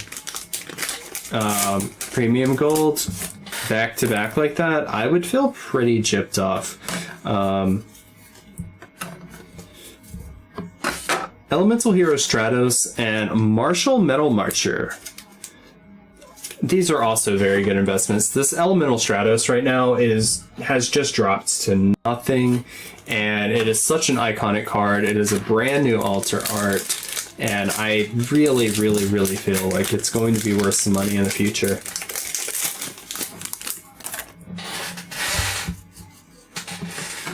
Phantom Knight of Rusty Bardiche and Ghost Bell and Haunted Mansion. 2 very nice cards to see. Very solid staples in the meta. Ghost Bell more so hopping in and out, and we'll see how Phantom Knight fares on a future ban list. Harpy's Feather Duster, very nice to see. And actually one of the pricier cards in the set, and House Dragon Maid.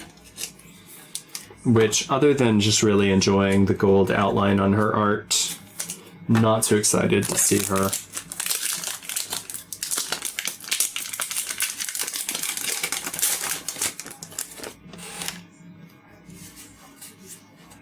Very nice! Alright, we got Eldritch the Golden Lord, Cyber Dragon, Infinity. Always excited to see these Golden Lords. Shocked at how much the prices dropped today, however, but I don't think it's going to hold that low ceiling. I think it's got to rebound a bit. I could see this card sitting at around 30. Once we get some movement in the market, and once these stocks start to dry up. Heralding Arclight, House Dragon Maid. Very, very nice.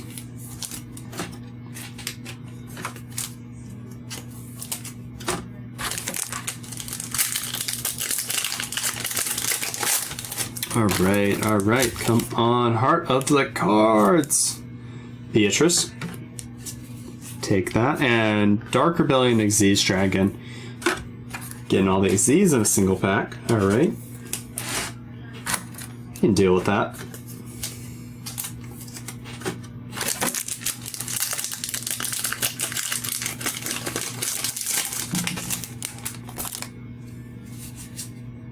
Blue Eyes White Dragon, very nice. Very iconic card. Martial Metal Marcher again. But a card I'm not really mad about getting. It's got a nice investment potential. Synchro has been strong since MR5 hit, and I don't really see it stopping. Even if Crystron Halqifibrax goes the way of the dinosaur, I still think that we're going to see some Synchro shenanigans out there. They're just not going to be played the same way, maybe not quite as powerfully played. Certainly not quite as just bombastic and just completely board dominating, which definitely is healthier for the game. Oh, and this is the second time this has happened tonight. I go to pull the pack the way you pull it on every Yu-Gi-Oh card, and the flap is ironed to the opposite side. Unusual little quality control thing. I've actually never seen it in any other product before. Infinite Impermanence, very nice. And Zodiac Chakanine, not one of the most valuable cards, but definitely a good investment piece. Zodiac is such a just crazy deck, and the second we get something like Broad Bull off of the ban list, we are definitely going to see some Zodiac shenanigans. And Infinite Impermanence, the most valuable card in the set, very nice to see. Infernity Mirage, not too great, but Nibiru, I will take that. That is very nice. So two very nice packs back to back. We just paid for a box right there on two cards. Very nice to see.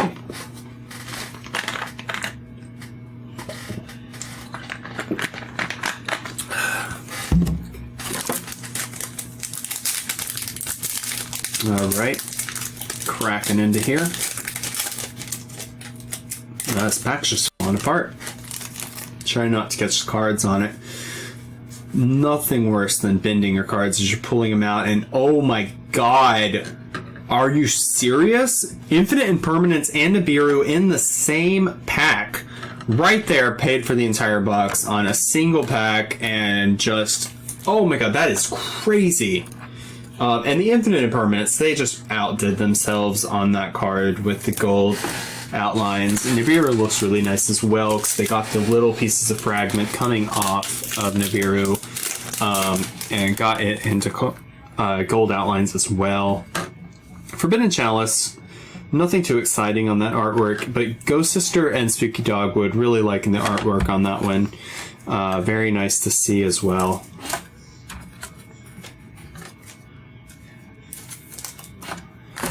Alright, we got two more packs here in this stack. So we're a little over halfway through those two display boxes that we just opened. Harpy's Feather Duster and Martial Metal Marcher. We are getting some nice pulls in this box. This is a very nice display.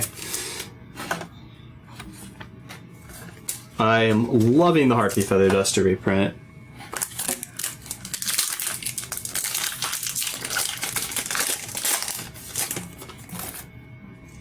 Okay, Mekk-Knight Morningstar. Nice to see. Stratos. Alright, good investment piece. And Chaos Dragon Levianeer. Nice card to see. Really low price tag for what it is and for what it has been. Especially considering the fact that it and Chaos might make a pretty nice splash in the meta at some point if we see certain things occur on the ban list.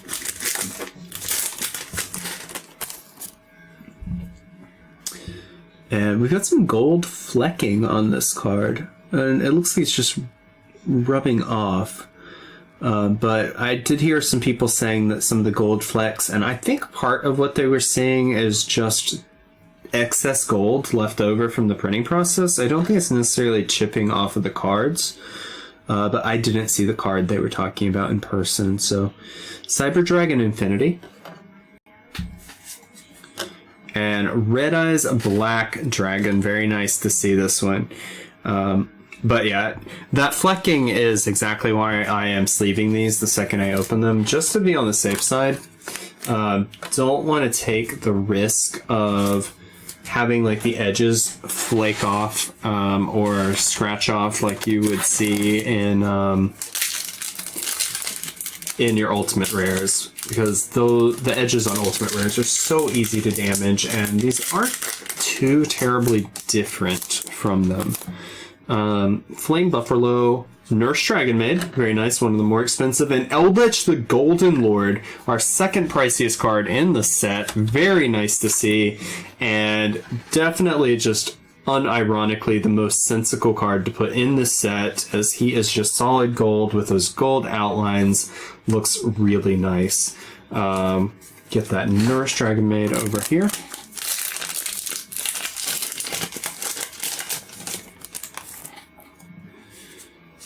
Alright, another Nurse. Maybe we'll get another Eldritch now. Well, we got another Metal Marcher. I think these are both good cards to pull, and the Nurse Dragon Maid just paid for that pack by itself, so... Actually, I think more than paid for it. No, not quite. It's only sitting at about 210, so... Okay, Forbidden Chalice. And Rank Up Magic.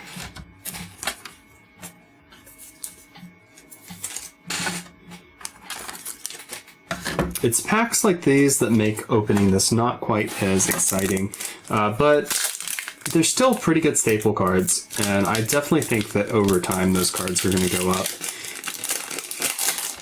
This is one of those products that I just kind of don't even want to list immediately, because I feel like saving it for a few months will turn into a lot more money in the long run. Elemental Hero Stratos, looking nice in his new art.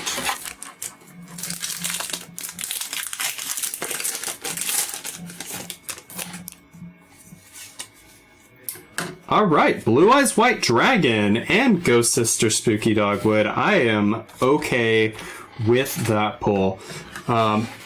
These are both half-print cards, which is incredible to see them in the same pack. And I think these half-print cards are ultimately what we're going to see the most value with in the long run.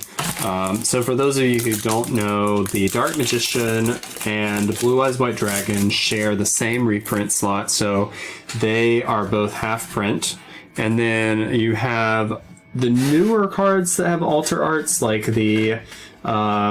Ghost Reaper, the other Ghost Sisters, those are sharing the printing amount with their alter arts and original arts, and so half as many of those are being printed as well.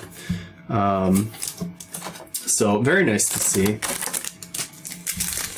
If I'm not mistaken, the EU printing for the Dark Magician and the Blue Eyes were not half printed. It's just the North American printing where they half printed those. But they're such iconic cards, it's not really surprising that they would do some sort of short print in it. House Dragon Maid, Constellar Pallades. Not too exciting on those pulls, but definitely nice to see. House Dragon Maid, I think, might actually hold some future value, because Dragon Maid is one of those things people really want them to work in a competitive sense, and we've seen some competitive success in the OCG with Dragon Maid, and we've even started to see them showing up in Dragon Link in our own meta. And I think with certain ban list hits, they might actually do something in our meta at some point. We'll just have to wait and see, because that would really take some major shifting in the meta for them to just be dominant, but I think they could be a contender. Harpy's Feather Duster, very, very nice. And Infinite Impermanence in one pack. That is crazy. Oh, love that. All right. Love, love, love, love. That is our money maker right there. Set those over to the side and let's crack these open. We've got 2 more and we are done with our 3rd case. So, Tour Guide, Stardust Charge Warrior. Neither of which are sitting too much, but from my understanding, this OG artwork Tour Guide is sitting a little bit higher and looks really nice with the gold outline because it looks backlit with that bus light behind it.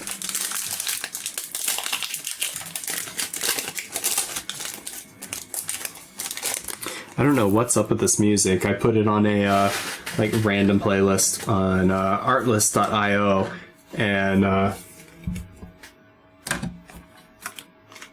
not exactly what I was expecting to play, but we got a Nibiru here. Nibiru Primal being very nice card to pull, one of the more expensive cards in the set.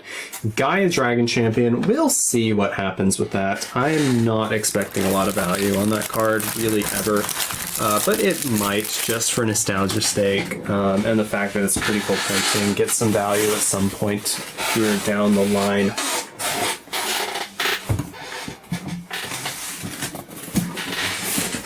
Alright, and we are about to open up our last case here.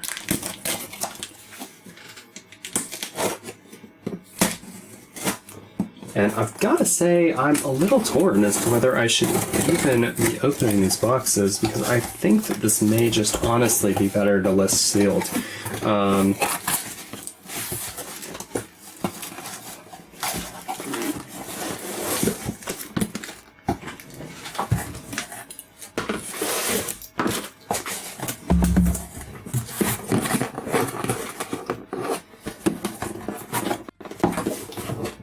Alright, come on out.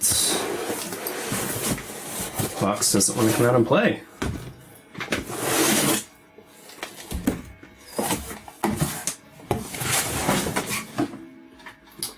Alright, well, we have a massive pile of packaging behind us. You know what, I think, honestly, what I'm gonna do, we have 4 more boxes. I think we're going to list these as the individual boxes, not as the displays, and see what happens with that. If we get some movement on that, then we'll let those sell. If they don't move, however, I might be doing a second opening video, but I think this is actually a really good place to wrap up this video.